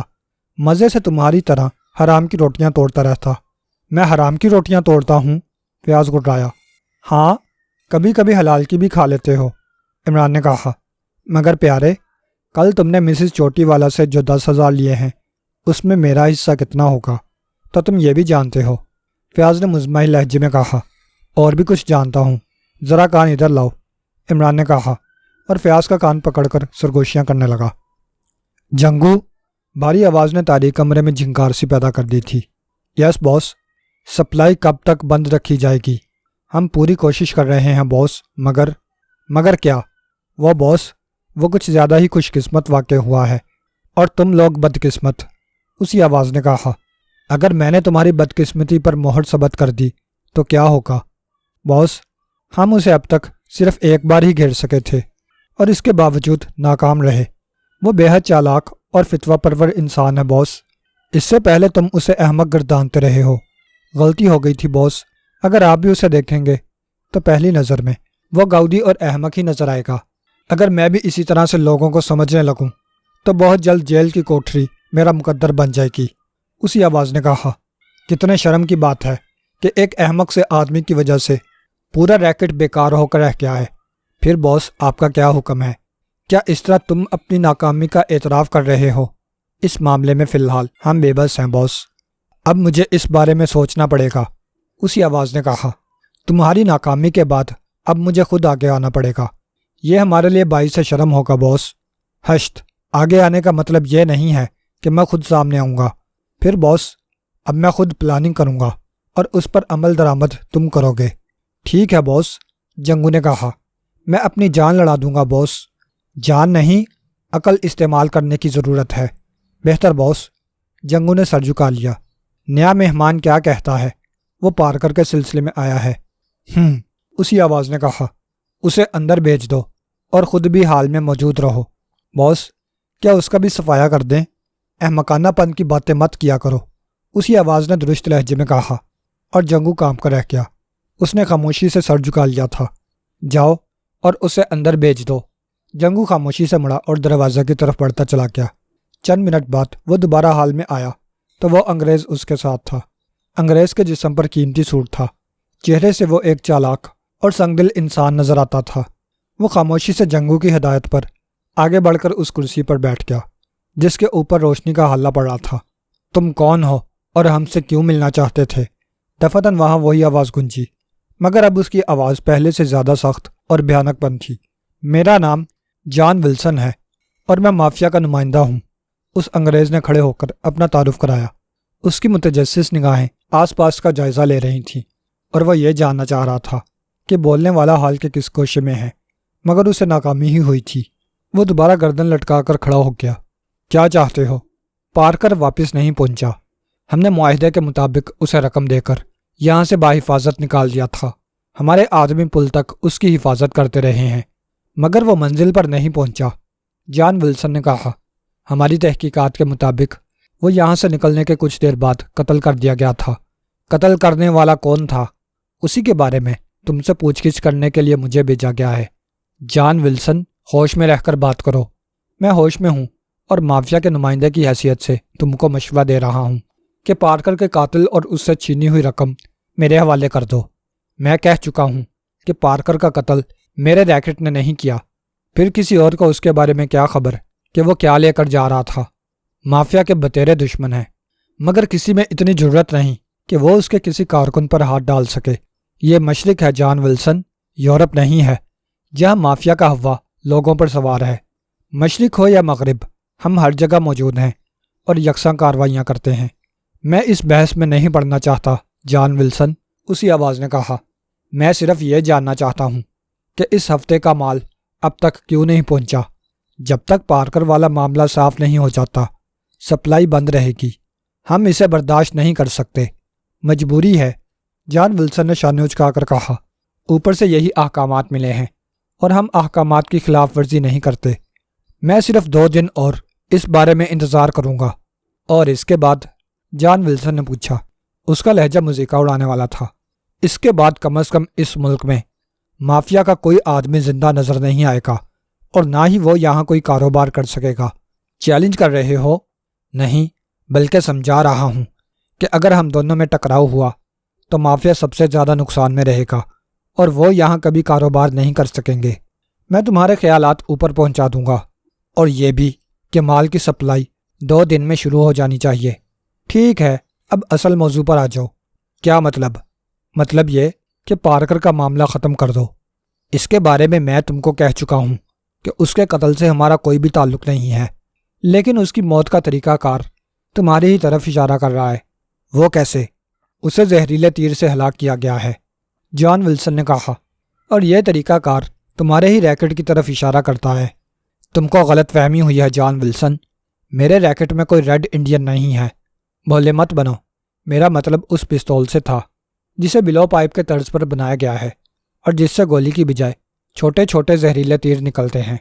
تم لوگ چاہے یقین کرو چاہے نہ کرو، مگر میں تم سے کہہ چکا ہوں کہ پارکر کے قتل سے ہمارا کوئی تعلق نہیں ہے۔ اگر مزید تحقیقات کراؤ تو شاید اصل قاتل تمہارے سامنے آ جائیں۔ ٹھیک ہے، جان ولسن نے کہا۔ کیا مجھے اجازت ہے؟ تم جا سکتے ہو، کوشش کرنا کہ تمہارے اوپر والے مطمئن ہو جائیں اور کوئی تصادم نہ ہو اور سپلائی شروع ہو جائے۔ بہتر ہے، جان ولسن نے کہا، لیکن اس کی آنکھوں کی چمک کچھ اور ہی کہانی سنا رہی تھی۔ اس کے ہاتھوں کی مٹھیاں بار بار کھل اور بند ہو رہی تھیں۔ عمران کے جسم پر سیاہ چست لباس تھا، پیروں میں ربڑ سول کے جوتے تھے اور ہاتھوں میں چپک جانے والے دستانے۔ سیاہ لباس کے اوپر اس نے ایک ڈھیلا ڈھالا پرانا سا کوٹ پہنا ہوا تھا اور گلے میں ریشمی رومال بندھا ہوا تھا۔ اس کی آنکھیں سرخ اور متورم نظر آ رہی تھیں، جبکہ داہنے گال پر کان کی لو کے نیچے سے ماتھے تک ایک زخم کا نشان تھا، جیسے کسی چاقو نے ایک لمبی کاٹ کی ہو۔ انداز خطرناک اونڈے جیسا تھا۔ ہونٹوں میں ایک 3rd کلاس سگریٹ دبا ہوا تھا اور وہ بڑی تیزی سے کش لگا رہا تھا۔ یہ اور بات تھی کہ کش صرف دکھاوے کے لیے لگائے جا رہے تھے اور دھوئیں کی ایک رمک بھی اس کے حلق سے نہیں اترتی تھی۔ 4تھی سگریٹ سے لگا کر وہ پھاڑ کھانے والے انداز میں کچن کی طرف دیکھنے لگا۔ انداز ایسا ہی تھا جیسے اگر ویٹر فوراً ہی نمودار نہ ہوا تو وہ اسے ہی چیر پھاڑ کر رکھ دے گا۔ 2 منٹ گزرنے سے قبل ہی ویٹر آ موجود ہوا تھا۔ اس نے کھانے کی پلیٹیں میز پر لگانی شروع کر دیں۔ پلیٹیں ٹوٹی ہوئی تھیں، کسی کا کنارہ جھڑا ہوا تھا اور کسی میں درمیان سے چڑک جانے کا بال تھا۔ ابے اتنی دیر لگا دی، عمران خون خوار انداز میں غرایا۔ تمہارے لیے اسپیشل چیز تیار کرا رہا تھا استاد، ویٹر نے برجستہ جواب دیا۔ مسکا لگاتا ہے؟ عمران پھر رگڑایا۔ نہیں استاد، کھا کر دیکھو، اگر بات صحیح نہ نکلے تو ٹرنچ کر دینا۔ ویٹر نے ایک ہاتھ گلے پر پھیرتے ہوئے کہا اور عمران مسکرا دیا۔ پھر بولا، اچھا جا بھاگ جا، پینے کو کچھ لاؤں استاد؟ میں کھاتے وقت پیا نہیں کرتا، بعد میں۔ ابے سر پر کیوں سوار ہے، جا دفع ہو جا، عمران ہاتھ جھٹک کر بولا، اور ویٹر لاپرواہی سے آگے بڑھ گیا۔ کئی میزوں سے ہوتا ہوا وہ کاؤنٹر پر جا رکا۔ کون ہے اندازہ لگایا؟ کاؤنٹر کلرک نے کپڑے سے کاؤنٹر صاف کرتے ہوئے دبے دبے لہجے میں سرگوشی کی۔ کوئی استاد ہی لگتا ہے۔ ویٹر نے جیب سے نوٹ نکال کر بظاہر گنتے ہوئے اسی کے لہجے میں سرگوشی کی، اور کاؤنٹر کلرک عمران پر ایک نظر ڈالنے کے بعد بولا، اچھی طرح سے دیکھ لو، کہیں سفید ٹلہ نہ ہو۔ سفید ٹلہ کہتے وقت اس کے چہرے پر معنی خیز ہنسی ابھری تھی۔ نہیں یار، میں نے جائزہ لیا ہے، وہ جرائم ہی کی دنیا کا لگتا ہے، CID کا آدمی نہیں ہے، ویٹر نے جواب دیا۔ سوچ لو، ایسا نہ ہو کوئی پھڈا ہو جائے۔ تم ڈر کیوں رہے ہو؟ اس لیے کہ اوپر سے یہی حکم ملا ہے کہ محتاط ہو جائیں۔ کوئی وجہ بھی تو بتائی گئی ہوگی؟ ہاں وجہ بھی بتائی ہے۔ CIB کا جو افسر بتہ کھاتا ہے اسی نے اطلاع دی ہے کہ چند دن کے لیے بہت محتاط رہا جائے۔ تو وہ بتہ کس بات کا کھاتا ہے؟ ارے بتہ کھاتا ہے اسی لیے تو بر وقت اطلاع دے دی ہے، کاؤنٹر کلرک نے کہا، ورنہ بے خبری میں چھاپا پڑ جاتا تو سب بڑے گھر کی ہوا کھاتے نظر آتے۔ یہ عشرت کی گلیاں پولیس والوں کے لیے کب سے کھل گئیں؟ ویٹر نے طنزیہ لہجے میں پوچھا۔ حالات، کاؤنٹر کلرک ٹھنڈا سانس لے کر بولا، CID کے بہت سے آدمی ان گلیوں کے رازوں سے واقف ہو چکے ہیں۔ غلطی کس کی ہے؟ ارے چھوڑ دو یار، کہاں کی بحث کرنے لگے، کاؤنٹر کلرک دفتن چونک کر بولا۔ بات ہو رہی تھی اس استاد کی کہ وہ کون ہے۔ میں اس سے پوری طرح مطمئن ہوں، ویٹر نے کہا۔ تم چاہو تو چیک کر سکتے ہو، میرے ذہن میں ایک خیال ہے۔ وہ کیا؟ ویٹر نے ایک نوٹ کاؤنٹر پر ڈال کر ریز گاری کی طرف اشارہ کرتے ہوئے کہا۔ باس نے کسی دوسرے علاقے کے آدمی سے بھی ہوشیار رہنے کے لیے کہا تھا۔ تو پھر؟ ویٹر نے پوچھا۔ یہ تو ہے ہی دوسرے علاقے کا، بلکہ دوسرے شہر کا، یہاں تو نوارد ہی لگتا ہے۔ میں تم سے متفق ہوں، کاؤنٹر کلرک بولا۔ میں نے بھی پہلے اسے کبھی نہیں دیکھا۔ پھر کیا ارادہ ہے؟ ٹھیک ہے جاؤ اور اس پر نظر رکھو۔ اوکے، ویٹر نے کہا، اور کاؤنٹر پر سے ریزگاری سمیٹتا ہوا کچن کی طرف چلا گیا۔ اس کے جاتے ہی کاؤنٹر کلرک نے کاؤنٹر کے نیچے رکھا ہوا سٹول نکالا اور اس پر بیٹھ گیا۔ اس طرح اب اس کے صرف شانے ہی کاؤنٹر پر نظر آ رہے تھے۔ بیٹھنے کے بعد اس نے کاؤنٹر کے نیچے رکھے ہوئے سبز رنگ کے انٹرکام کا ایک بٹن دبا دیا۔ ہاں کیا بات ہے؟ فوراً ایک بھاری آواز ابھری۔ ایک پنچھی آیا ہے۔ کون ہے؟ نیا معلوم ہوتا ہے، کاؤنٹر کلرک نے نیچے جھکتے ہوئے کہا۔ انداز ایسا ہی تھا جیسے کاؤنٹر پر سر ٹیک کر سونا چاہتا ہو۔ میں نے تم کو ہدایت کی تھی، یاد ہے؟ بھاری آواز نے کہا۔ لہجہ تنبیہ کرنے والا تھا۔ کاؤنٹر کلرک کو اپنی ریڑھ کی ہڈی میں سرد لہریں دوڑتی ہوئی محسوس ہوئیں۔ ویٹر نمبر 12 نے بھی اسے چیک کیا ہے، بے ضرر سا لگتا ہے، صورت شکل سے جیل یاترا کا باسی معلوم ہوتا ہے۔ حلیہ بتاؤ، دوسری طرف سے کہا گیا۔ وہ درمیانی جسامت کا ہے، کاؤنٹر کلرک نے حلیہ بتانا شروع کر دیا۔ صورت شکل سے جرائم کی دنیا ہی کا لگتا ہے، بھاری آواز نے کہا۔ میرا بھی یہی مطلب تھا باس، کاؤنٹر کلرک نے جلدی سے کہا۔ بھاری آواز کے کہے ہوئے جملے نے اس کے چہرے پر رونق دڑا دی تھی۔ بہرحال اس پر نظر رکھو، خواہ کوئی بھی ہو، اسے نظر انداز نہیں کیا جانا چاہیے، بھاری آواز نے کہا۔ یہ جب علاقہ آؤٹ ہو جائے تب چھوڑنا۔ یس باس، اس بات کا خیال رکھنا کہ وہ ہیروئن طلب کرتا ہے یا نہیں۔ آنکھوں کی بناوٹ اور رنگت تو اسے نشے باز ظاہر کر رہی ہے۔ وہ نشہ چرس افیون یا ایسی کسی اور چیز کا بھی ہو سکتا ہے، احمق، بھاری آواز نے درست لہجے میں کہا، اور وہ کانپ گیا۔ میں پوری طرح خیال رکھوں گا باس، اگر وہ مشتبہ لگے تو کھڑاک مت پھیلانا، صاف کر دینا۔ یس باس، کاؤنٹر کلرک نے کام کر کہا۔ میں جنگو کو بھیج رہا ہوں، صورت شناسا کرا دینا۔ یہ سب سے اچھا رہے گا باس۔ اچھا بس فالتو بات نہیں، بھاری آواز نے کہا۔ تم جانتے ہو مجھے خوشامد سے بے پناہ نفرت ہے، معافی چاہتا ہوں باس۔ ٹھیک ہے، بھاری آواز نے کہا۔ اس کے ساتھ ہی سلسلہ منقطع ہو گیا۔ اس نے کاؤنٹر سے سر اٹھا کر ایک نظر حال پر ڈال لی، پھر اس انداز میں انگڑائی اور جمائی لیتے ہوئے سٹول سے اٹھا جیسے اونگتے اونگتے چونک پڑا ہو۔ اب وہ بوتلیں صاف کر رہا تھا۔ دوسری طرف عمران اس کی طرف سے غافل نہیں تھا۔ اس نے جیسے ہی ویٹر کو کاؤنٹر کلرک سے باتیں کرتے دیکھا چونک پڑا تھا۔ بظاہر وہ ان سے بے خبر تھا، مگر در پردہ وہ دونوں کی ہر حرکت کو دیکھ رہا تھا۔ جب ویٹر آگے بڑھ گیا اور کاؤنٹر کلرک سٹول پر بیٹھ کر کاؤنٹر پر سر ٹیک کر اونگنے کی اداکاری کرنے لگا تو وہ بے چین ہو گیا تھا۔ اس نے اندازہ لگا لیا تھا کہ وہ اونگنے کے بہانے کسی کو فون پر یا ایسے ہی کسی رابطے پر رپورٹ دے رہا ہے۔ پھر اس وقت اس بات کی تصدیق ہو گئی جب ایک اور اچھے تن و توش کا گنڈا نظر آنے والا آدمی اندرونی سمت سے نکل کر کاؤنٹر کلرک کی طرف بڑھا۔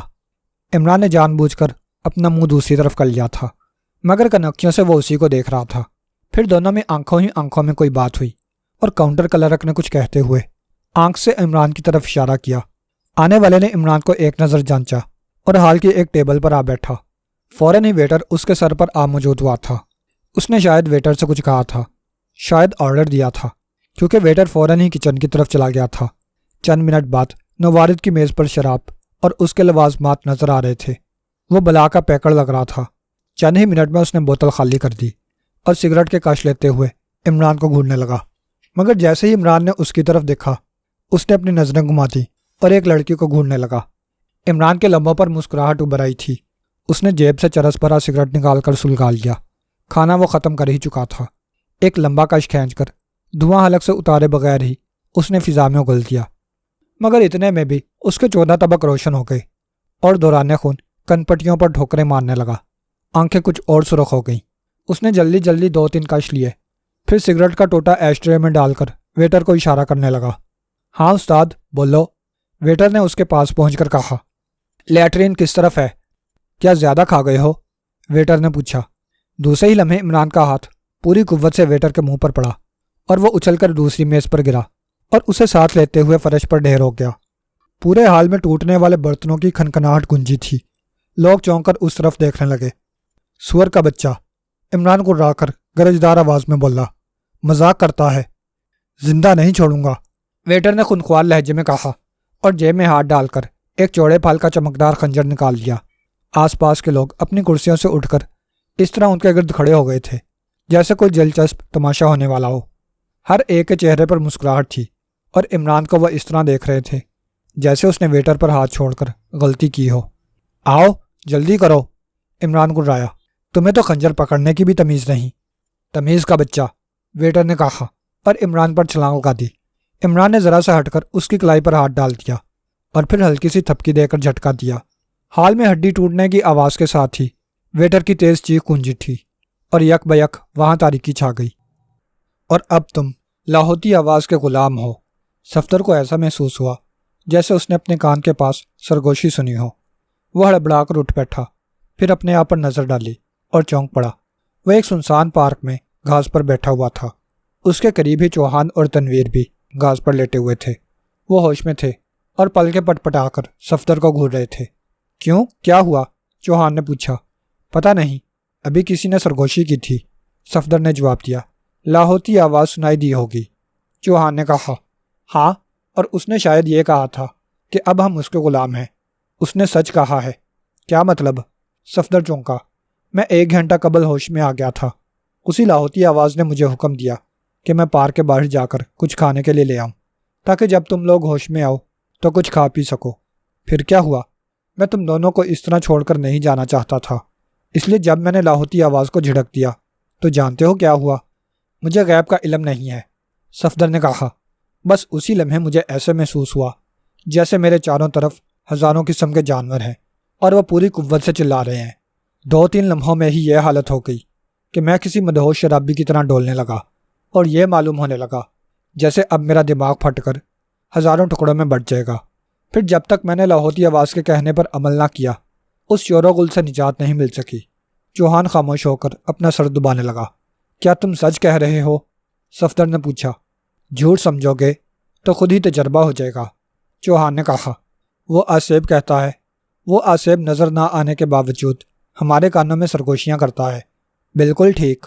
دفعتاً ان کے کانوں کے پاس ایک مدھم سی نسوانی آواز سنائی دی اور وہ بری طرح اچھل پڑے۔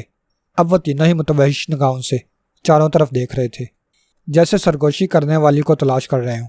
مترنم ہنسی پھر سنائی دی اور کہا گیا، میں نظر نہیں آتی، البتہ تمہارے بالکل قریب موجود ہوں، مگر کچھ دیر پہلے تو تم مردانہ آواز میں بات کر رہی تھی، صفدر نے کہا اور چاروں طرف نگاہیں دوڑانے لگا۔ آصف ہوں نا، لہٰذا ہر آواز پر قادر ہوں، تو پھر سامنے بھی آ سکتی ہو۔ سامنے آ گئی تو ڈر جاؤ گے، اتنی ہی بھیانک شکل ہے میری، کوئی خوبصورت سا روپ بھر کر آ جاؤ، ابھی اس کا موقع نہیں آیا۔ یہ موقع کب آئے گا؟ اس وقت جب تم میرے کہے پر بلا چون چرا عمل کرتے رہو گے، اور جب میں مطمئن ہو جاؤں گی کہ اب تم میرے وفادار غلام بن چکے ہو، تو کسی دن تمہارے دل پسند روپ میں تمہارے بستر پر ہوں گی۔ ابھی کیا ہے، پہلے کام کرو، پھر میری خواہش کرنا۔ یعنی ہمیں پہلے اپنے آپ کو تمہارے قابل بنانا پڑے گا۔ ہاں، اب تم لوگ پارک سے باہر نکلو۔ باہر نکل کر کیا کریں؟ گھومو پھرو، جو مرضی آئے کرو۔ اب میں کل صبح تک کے لیے تم سے جدا ہو رہی ہوں۔ ٹھہرو، بات سنو۔ صفدر جلدی سے بولا۔ ہاں، کیا بات ہے؟ وہی مترنم سی آواز ابھری۔ اگر ہم تم کو بلانا چاہیں تو کیا کریں؟ اس کی ضرورت نہیں، کہا گیا۔ میں خود ہی تم لوگوں سے ملتی رہوں گی۔ او، صفدر کے منہ سے نکلا، اور پھر ایسا ہی محسوس ہوا جیسے شائن سے کوئی گیا ہو۔ یہ صرف احساسہ تھا، ورنہ اس وقت ہوا بند تھی۔ گئی وہ؟ چوہان نے پوچھا۔ ہاں، آصف کل صبح تک کے لیے چلا گیا ہے، صفدر نے جواب دیا۔ اب کیا کریں؟ تنویر نے کہا۔ ظاہر ہے وہاں تو جا نہیں سکتے، صفدر نے معنی خیز لہجے میں کہا۔ اس کا اشارہ دانش منزل اور ایکس2 کی طرف تھا۔ ہاں، نہ جانے یہ سب کیا چکر ہے، اور یہ آصف کیسے ہم سے لپٹ گیا، تنویر نے بوکھلائے ہوئے لہجے میں کہا، اور صفدر ہنس پڑا۔ کیا تم سمجھتے ہو کہ یہ سچ مچ آصف ہے؟ تو پھر کیا ہے؟ تنویر نے کہا۔ وہ نظر نہیں آتی، اس کے باوجود اس کی آواز ہم اپنے کانوں سے سنتے رہے ہیں۔ آصف کے علاوہ ہی کوئی اور چکر معلوم ہوتا ہے، صفدر نے کہا۔ لیکن ہم تینوں یکجا کیسے ہو گئے؟ چوہان نے چونک کر پوچھا۔ مجھے خود نہیں معلوم، تنویر نے کہا۔ میں فرحاد اینڈ کو کے مینیجر کا تعاقب کرتا ہوا ایک عمارت تک پہنچا تھا، اور پھر وہاں کسی نے میرے سر پر ضرب لگا کر مجھے ہوش و حواس سے بیگانہ کر دیا تھا۔ اس کے بعد سے اب آنکھ کھلی ہے۔ میرے اور چوہان کے ساتھ بھی یہی کچھ ہوا ہے، صفدر نے کہا۔ ہم دونوں یونی انٹرنیشنل ایک کار کے متعلق معلومات حاصل کرنے گئے تھے، پھر جب وہاں سے پلٹے تو ہمیں اغوا کر لیا گیا۔ مگر کیسے؟ تنویر نے پوچھا۔ وہی سر پر ضرب لگا کر۔ مگر؟ تنویر نے کہا۔ یونی انٹرنیشنل تو ایک بڑی پوری سڑک ہے، ایک بڑی اسٹیشن ویگن اور کار نے درمیان میں گھیر لیا تھا۔ چوہان نے سر پر ہاتھ پھیرتے ہوئے کہا۔ تو اب کیا پروگرام ہے؟ تنویر نے پوچھا۔ میرا خیال یہی ہے کہ احمق اعظم کے پاس چلا جائے، صفدر نے کہا۔ تمہارا مطلب عمران سے ہے؟ تنویر نے پوچھا۔ ہاں، میں اس کی مخالفت کروں گا، تنویر نے منہ بنا کر کہا، اور کنپٹی کو ہولے ہولے سے ہلانے لگا۔ اسے ایسا محسوس ہوا تھا جیسے وہاں میٹھی میٹھی سوزشی ہو رہی ہو۔ پھر؟ صفدر نے پوچھا۔ موجودہ حالات میں ہم کہاں جا سکتے ہیں؟ کیا اپنے ٹھکانے پر نہیں جا سکتے؟ تنویر نے پوچھا۔ یہ مناسب نہ ہوگا، صفدر نے کہا، اور یہ بھی نامناسب ہوگا کہ ہم احمق اعظم عمران کے پاس جائیں، تنویر نے کہا، اور صفدر اس کے لہجے پر چونک پڑا۔ تنویر کے لہجے میں تلخی تھی۔ کیوں؟ نامناسب کیوں ہوگا؟ صفدر نے پوچھا۔ اس لیے کہ باس اس کو پسند نہیں کرے گا، تنویر نے کہا۔ اس سے بہتر ہے کہ ہم لوگ جولی سے رابطہ قائم کریں اور ہدایت لیں۔ نہیں، صفدر نے سختی سے کہا، میں اس کی مخالفت کروں گا جب تک اس آصف کا مسئلہ حل نہیں ہو جاتا۔ ہمارا اپنے کسی آدمی سے ملنا مناسب ہی نہیں، نقصان دہ بھی ثابت ہو سکتا ہے۔ پھر اس بارے میں سوائے ایکس2 سے رابطہ قائم کرنے کے اور کوئی حل سمجھ نہیں آتا، تنویر نے کہا، اور صفدر کا منہ بن گیا۔ اس کے ماتھے پر شکنیں ابھر آئی تھیں، جیسے اسے تنویر کا ایکس2 کا نام لینا گراں گزرا ہو۔ پھر وہ بولا، میں پھر کہوں گا کہ ہمیں عمران سے ملنا چاہیے، میں بھی اس کی تائید کروں گا، چوہان نے کہا۔ اس کا لہجہ حتمی تھا۔ پھر ٹھیک ہے، تنویر نے کہا، جب تم دونوں کی ہی یہ مرضی ہے تو میں تیار ہوں، مگر عمران سے ملنے کا جو کچھ بھی نتیجہ نکلے گا اس کی ذمہ داری تم پر ہوگی۔ ٹھیک ہے، میں اسے قبول کرتا ہوں۔ تو پھر چلو، تنویر کھڑا ہو گیا، اور وہ تینوں پارک سے باہر آ گئے۔ کوئی ٹیکسی کر لیتے ہیں، تنویر نے کہا۔ یہی کرنا پڑے گا، صفدر نے کہا، اور ٹیکسی کی تلاش میں نظریں دوڑانے لگا۔ میری موٹر سائیکل اور تمہاری گاڑی پارک کے دوسرے گیٹ پر موجود ہے، دفتن تنویر نے کہا، اور وہ دونوں چونک پڑے۔ تمہیں کیسے معلوم ہوا؟ چوہان نے اسے گھورتے ہوئے پوچھا۔ وہی آصف، تنویر نے ٹھنڈا سانس بھرتے ہوئے کہا، اور وہ دونوں بھی ڈھیلے پڑ گئے۔ صفدر کی آنکھوں میں الجھن تیر رہی تھی۔ یہ آصف کوئی نئی مصیبت نہ کھڑی کرتے۔ وہ بڑبڑایا، اب عمران کے پاس چل ہی رہے ہیں، وہ اس الجھن کو ختم کر دے گا، تنویر نے کہا۔ لہجہ طنزیہ تھا۔ صفدر کے ماتھے پر ناگواری کی شکنیں ابھریں اور پھر مٹ گئیں۔ وہ پارک کے دوسرے گیٹ کی طرف بڑھتے چلے گئے۔ یہاں ان کو ایک موٹر سائیکل اور کار کھڑی مل گئی۔ یہی موٹر سائیکل تھی جس پر میں نے فرحاد اینڈ کو کے مینیجر کا تعاقب کیا تھا، تنویر نے بتایا، اور ہم اسی گاڑی میں تھے۔ صفدر نے کار کی طرف اشارہ کرتے ہوئے کہا۔ جب ہم کار میں بیٹھنے جا رہے تھے تو اغوا کر لیے گئے۔ مگر یار ایک بات ہے، تنویر نے کہا، اگر ہم تینوں کو اغوا کیا گیا تھا تو چھوڑ کیوں دیا گیا؟ ہاں، اس کا مقصد ہماری سمجھ سے باہر ہے، چوہان نے سر ہلایا۔ ایک بات بتاؤ، صفدر نے کچھ سوچتے ہوئے کہا، تم کس تاریخ کو فرحاد اینڈ کو کے مینیجر کا تعاقب کرتے ہوئے اغوا ہوئے تھے؟ 10 تاریخ تھی، دن منگل۔ کیوں؟ تنویر نے چونک کر پوچھا۔ اور ہم بھی 10 ہی تاریخ کو اغوا ہوئے تھے، صفدر نے کہا۔ پھر اس سے کیا نتیجہ نکلا؟ تنویر نے پوچھا۔ خود ہی دیکھ لو، صفدر نے رسٹ واچ والا ہاتھ اس کے سامنے کرتے ہوئے کہا۔ آج 14 تاریخ ہے اور ہفتہ کا دن۔ او، اس کا مطلب یہ ہوا کہ ہم 4 دن تک اغوا رہے ہیں، تنویر نے کہا۔ لہجے میں حیرت تھی، چوہان بھی چونک پڑا۔ ہاں، 4 دن، یوں سمجھ لو کہ ہم اپنے 4 دن گم کر بیٹھے ہیں، صفدر نے کہا۔ واقعی، چوہان نے کہا، میں تو یہی سمجھ رہا تھا کہ گزشتہ رات ہی اغوا ہوا تھا، ہمارے سروں پر گومڑ بھی نہیں ہے، صفدر نے مزید کہا، جبکہ ضرب لگنے کے بعد ابھر آنے والے گومڑ 2-3 دن سے پہلے ختم نہیں ہوتے۔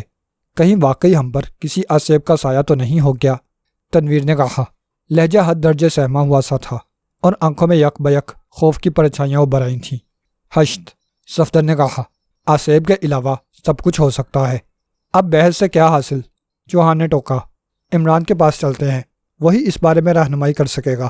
ٹھیک ہے، تم چلو، میں پیچھے آ رہا ہوں، تنویر نے کہا اور اپنی موٹر سائیکل کی طرف بڑھتا چلا گیا۔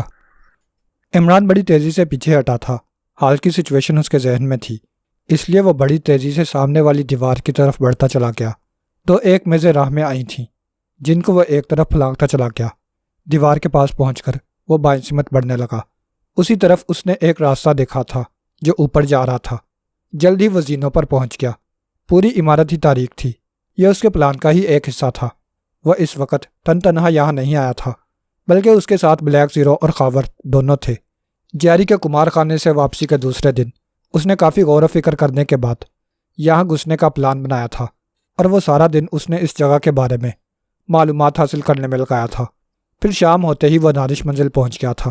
وہاں ایک اور پریشانی اس کی منتظر تھی۔ چوہان، صفدر اور تنویر تینوں ہی غائب تھے، اور ان کی طرف سے نہ کوئی رپورٹ ملی تھی اور نہ ہی بار بار کوششوں کے بعد ان سے رابطہ قائم ہو سکا تھا۔ بلیک زیرو کا خیال تھا کہ وہ کسی مصیبت میں پھنس گئے ہیں۔ وہ کب سے غائب ہیں؟ عمران نے پوچھا۔ 4 دن سے۔ آج چوتھا دن ہے، عمران نے کہا۔ تنویر کو فرحاد اینڈ کو کے مینیجر کے پیچھے بھیجا گیا تھا۔ ہاں، اور وہ اس کی نگرانی کے دوران ہی غائب ہوا ہے۔ اور صفدر اور چوہان پارکر کی گاڑی کے سلسلے میں گئے تھے اور غائب ہو گئے۔ بالکل ٹھیک، بلیک زیرو نے کہا، میں نے اس بارے میں معلومات کی ہیں۔ وہ دونوں یونی انٹرنیشنل تک پہنچ گئے تھے، بس اس کے بعد ان کا پتہ نہیں چلا۔ معلومات کس سے حاصل کی ہیں؟ یونی انٹرنیشنل کے اسسٹنٹ مینیجر سے۔ آس پاس سے معلوم کیا ہوتا؟ کیا تھا؟ صفدر نے قریب کے ایک دکاندار سے سگریٹ کا پیکٹ خریدا تھا، بلیک زیرو نے کہا، اور اس کا بیان ہے کہ ان دونوں کو ایک اسٹیشن ویگن اور ایک کار کے درمیان فٹ پاتھ کے پاس کھڑے دیکھا تھا۔ پھر وہ چونکہ گاہکوں کی طرف متوجہ ہو گیا تھا، اس لیے آگے کیا ہوا یہ نہیں دیکھ سکا۔ بعد میں وہ نظر نہیں آئے تھے۔ البتہ صفدر اور چوہان جس گاڑی میں گئے تھے اس کو یونی انٹرنیشنل کا ایک ڈرائیور سٹیئر کرتا ہوا لے گیا تھا۔ ڈرائیور کا حلیہ؟ جی ہاں، اس کا نام جیفرے ہے اور وہ یونی انٹرنیشنل کا فورمین ہے، بلیک زیرو نے کہا، پھر تفصیل سے اس کا حلیہ بتانے لگا۔ ٹھیک ہے، آج رات کے لیے ایک پروگرام ہے، اس کے بعد ان کو بھی دیکھیں گے۔ یونی انٹرنیشنل سے بھی زیادہ اہم؟ ہاں، عمران نے سر ہلایا۔ اب یہ بات پایا ثبوت کو پہنچ چکی ہے کہ فرحاد اینڈ کو اور یونی انٹرنیشنل والے دونوں ہی اس معاملے میں ملوث ہیں۔ اگر ایسا نہ ہوتا تو صفدر، چوہان اور تنویر غائب نہ ہوتے۔ جیفرے کی نگرانی شروع کرا دوں؟ نہیں، عمران نے نفی کے انداز میں سر کو جنبش دیتے ہوئے کہا، اس کی ضرورت نہیں، اور پھر میں یہ بھی نہیں چاہتا کہ وہ لوگ ہوشیار ہو جائیں، تو یہ معاملہ التوا میں رہے گا۔ فی الحال، عمران نے کہا، اگر آج رات میرا پلان کامیاب ہو گیا تو سمجھ لو کل تک یہ کیس ختم ہو جائے گا۔ گویا آپ مجرموں تک جا پہنچے ہیں۔ مجرم نہیں، سر کو نہ کہو، عمران نے کہا، ان کا طریقہ کار میں سمجھ گیا ہوں، اور اسی کی روشنی میں کہہ رہا ہوں کہ اس کے آدمی اگر ہم پکڑ بھی لیں تو ہمیں اس سے کوئی فائدہ نہ ہوگا، اس لیے کہ وہ پھٹ جاتے ہیں۔ ہاں، اور میں یہ نہیں چاہتا۔ کہ مزید کوئی بے گناہ مارا جائے۔ یہ آصف کا کیا چکر ہے؟ بلیک زیرو نے پوچھ لیا۔ کیوں؟ عمران نے چونک کر اس کی طرف دیکھا۔ شہر میں آج کل اس آصف کا بہت چرچا ہے۔ شہر میں اور چرچا؟ عمران کا لہجہ سوالیہ تھا۔ میرا مطلب اپنے حلقے سے تھا، بلیک زیرو نے کہا۔ CIB اور اس سے متعلقہ تمام دفتروں میں یہی بات موضوع بنی رہی ہے۔ فی الحال ان لوگوں کو اسے کسی آصف کا کارنامہ ہی سمجھ دے دو، اور وہ لاہوتی آواز۔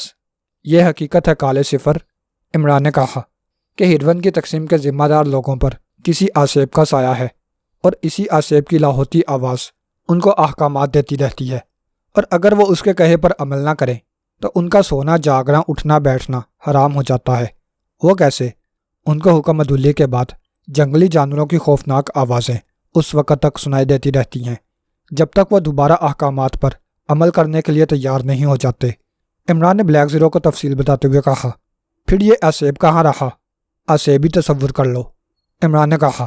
جب CIB والے اسے آصف سمجھ سکتے ہیں تو ہم کس کھیت کی مولی ہیں؟ وہ فیاض کے سن ڈپارٹمنٹل سٹور کے کیشیئر کی پراسرار موت کے بعد والے بیان پر اسے آصف سمجھ رہے ہیں۔ اس کے باوجود کہ اس کے بیان کا ٹیپ تم نے سنا ہے، تم بھی اس واقعے کو آصف سمجھنے پر تیار ہو؟ شاید نہیں، بلیک زیرو نے کہا۔ اس سارے سیٹ اپ کے پیچھے کوئی بہت ذہین دماغ کام کر رہا ہے۔ اس بارے میں ہم پہلے ہی گفتگو کر چکے ہیں۔ پھر اب مجھے کیا کرنا ہے؟ میں سمجھا دیتا ہوں، عمران نے کہا، اور بلیک زیرو کو کافی دیر تک کچھ سمجھاتا رہا۔ پھر اس نے کچھ دیر آرام کیا تھا اور بلیک زیرو اور خاور کے ہمراہ یہاں سے روانہ ہو گیا تھا۔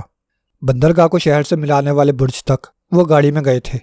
پھر عمران گاڑی لے کر آگے بڑھ گیا تھا اور بلیک زیرو خاور کے ہمراہ بس کے ذریعے مقررہ وقت پر یہاں پہنچے تھے۔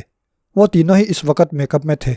پھر عمران وہاں کسی قسم کا ہنگامہ برپا کرنے کا سوچ ہی رہا تھا کہ وہاں خود بخود ہنگامہ شروع ہو گیا، اور اس کے شروع ہوتے ہی حسب پروگرام بلیک زیرو نے مین سوئچ آف کر دیا تھا، اور اس کے ساتھ ہی خاور جلدی جلدی وہاں کے غسل خانے راہداری اور اسی طرح کی دوسری جگہوں کے بلب نکال کر تانبے کے سکے رکھ کر انہیں دوبارہ لگاتا چلا گیا، تاکہ دوبارہ اگر کوئی مین سوئچ آن کرے تب بھی لائٹ نہ جل سکے۔ اور پھر یہی ہوا۔ کئی مرتبہ بجلی نے آنکھ مچولی کھیل لی، آئی اور 1 سیکنڈ کا جلوہ دکھا کر لوٹ گئی۔ عمران اس اندھیرے میں ایک طرف بڑھ رہا تھا۔ پھر وہ ایک بغلی دروازہ کھول کر اندر داخل ہو گیا۔ چند قدم چلنے کے بعد زینے تھے۔ وہ سیڑھیاں چڑھتا چلا گیا۔ پھر 10ویں سیڑھی رک کر اس نے 3 دفعہ great father great father great father کہا تھا، جس کے فوراً ہی بعد 10 سیڑھیوں کے بعد 11ویں سیڑھی سے زینہ اندر کی طرف دھنس گیا اور ایک تاریک خلا نظر آنے لگی۔ ابھی عمران سوچ ہی رہا تھا کہ اندر جانے کے لیے کیا طریقہ کار اختیار کرے کہ خلا میں ہلکی سی روشنی پھیل گئی۔ اب اس کے سامنے ایک اور زینہ تھا جو نیچے کسی تہہ خانے میں اتر رہا تھا۔ عمران سیڑھیاں اترنے لگا۔ جیسے ہی وہ نیچے پہنچا ایک کھڑاکا ہوا اور اوپر کا دروازہ بند ہو گیا۔ دھنس جانے والا زینہ اپنی جگہ پہنچ چکا تھا۔ اس کے ساتھ ہی وہ جگہ روشنی سے جگمگانے لگی تھی۔ یہ ایک راہداری تھی۔ عمران نے چاروں طرف کا جائزہ لیا اور دونوں طرف بنے ہوئے دروازوں کو دیکھ کر معنی خیز انداز میں سر ہلانے لگا۔ اب اس کی نگاہ سامنے بنے ہوئے اس بڑے سے دروازے پر جمی ہوئی تھی، جس پر کراس کرتی ہوئی 2 ہڈیوں کے درمیان ایک کھوپڑی بنی ہوئی تھی۔ عمران نے ایک مرتبہ پھر اطراف کا جائزہ لیا اور اس دروازے سے کان لگا دیے جس پر ہڈیوں سے نشان بنا ہوا تھا۔ اندر سے باتیں کرنے کی آواز آ رہی تھی، مگر یہ اتنی مدھم تھی کہ عمران ایک لفظ بھی نہیں سمجھ سکا۔ کچھ سوچ کر اس نے برابر کے ایک دروازے کو دھکیل کر دیکھا۔ وہ مقفل نہیں تھا، کنڈی لگی ہوئی تھی۔ عمران نے اسے کھولا اور اندر داخل ہو گیا۔ یہاں ایک چھوٹا سا بلب روشن تھا۔ یہ 8 یا 9 مربع فٹ کا کمرہ تھا اور اس میں شراب کی بوتلوں کی پیٹیاں لگی ہوئی تھیں۔ دفتن کوئی آہٹ سنائی دی اور وہ چونک پڑا۔ بڑی تیزی سے وہ دروازے کی طرف بڑھا۔ کراس کرتی ہوئی ہڈیوں والے نشان والا دروازہ کھل گیا تھا اور اندر سے 2 آدمی باہر نکلے تھے۔ ان میں سے ایک کو عمران پہچانتا تھا۔ یہ جنگو تھا، البتہ دوسرا چہرہ اس کے لیے اجنبی تو نہیں تھا، مگر فوری طور پر وہ اسے نہ پہچان سکا۔ اس کے ہاتھ میں ایک بریف کیس تھا اور وہ دونوں باتیں کرتے ہوئے آگے نکلتے چلے گئے۔ عمران نے دروازے کا ایک پٹ کھولا اور باہر گردن نکال کر ان کو دیکھنے لگا۔ وہ زینے پر چڑھ کر دوسری طرف نکل گئے۔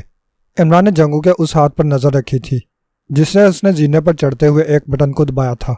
چند منٹ انتظار کرنے کے بعد عمران کراس کرتی ہوئی ہڈیوں والے دروازے کی طرف بڑھا۔ پھر ذرا سی کوشش سے وہ دروازہ کھل گیا۔ عمران اندر داخل ہو گیا۔ یہ ایک حال نما کمرہ تھا، مگر تاریک۔ صرف درمیان میں پڑی ہوئی کرسی پر روشنی کا حلہ نظر آ رہا تھا۔ عمران چند لمحے وہاں کھڑا آس پاس کا جائزہ لیتا رہا۔ پھر وہ آگے بڑھنا ہی چاہتا تھا کہ ٹھٹک کر رک گیا۔ کرسی پر پڑنے والا روشنی کا حلہ اچانک ہی بجھ گیا تھا۔ عمران چپ چاپ دیوار سے چپک گیا۔ پھر کچھ سوچ کر وہ آہستہ آہستہ دروازے سے چند قدم ہٹ کر رک گیا۔ ٹھیک اسی لمحے حال میں کسی دروازے کے کھلنے کی آہٹ سنائی دی تھی۔ عمران نے چونک کر اس دروازے کی طرف دیکھا جس سے وہ اندر آیا تھا۔ وہ دروازہ بدستور بند تھا۔ پھر وہ حال میں چاروں طرف دیکھنے لگا۔ آنکھیں اندھیرے سے مانوس ہو چکی تھیں، اس لیے وہ آسانی سے اندھیرے میں دیکھ سکتا تھا۔ اس نے سامنے والی دیوار میں ایک دروازہ کھلا ہوا دیکھا تھا۔ پھر اس دروازے سے ایک تاریک حیولہ باہر نکل آیا۔ اس کے ساتھ ہی دروازہ بند ہو گیا اور پینسل ٹارچ کی روشنی حال میں نظر آنے لگی۔ وہ تاریک حیولہ ایک دیوار کی طرف بڑھ رہا تھا۔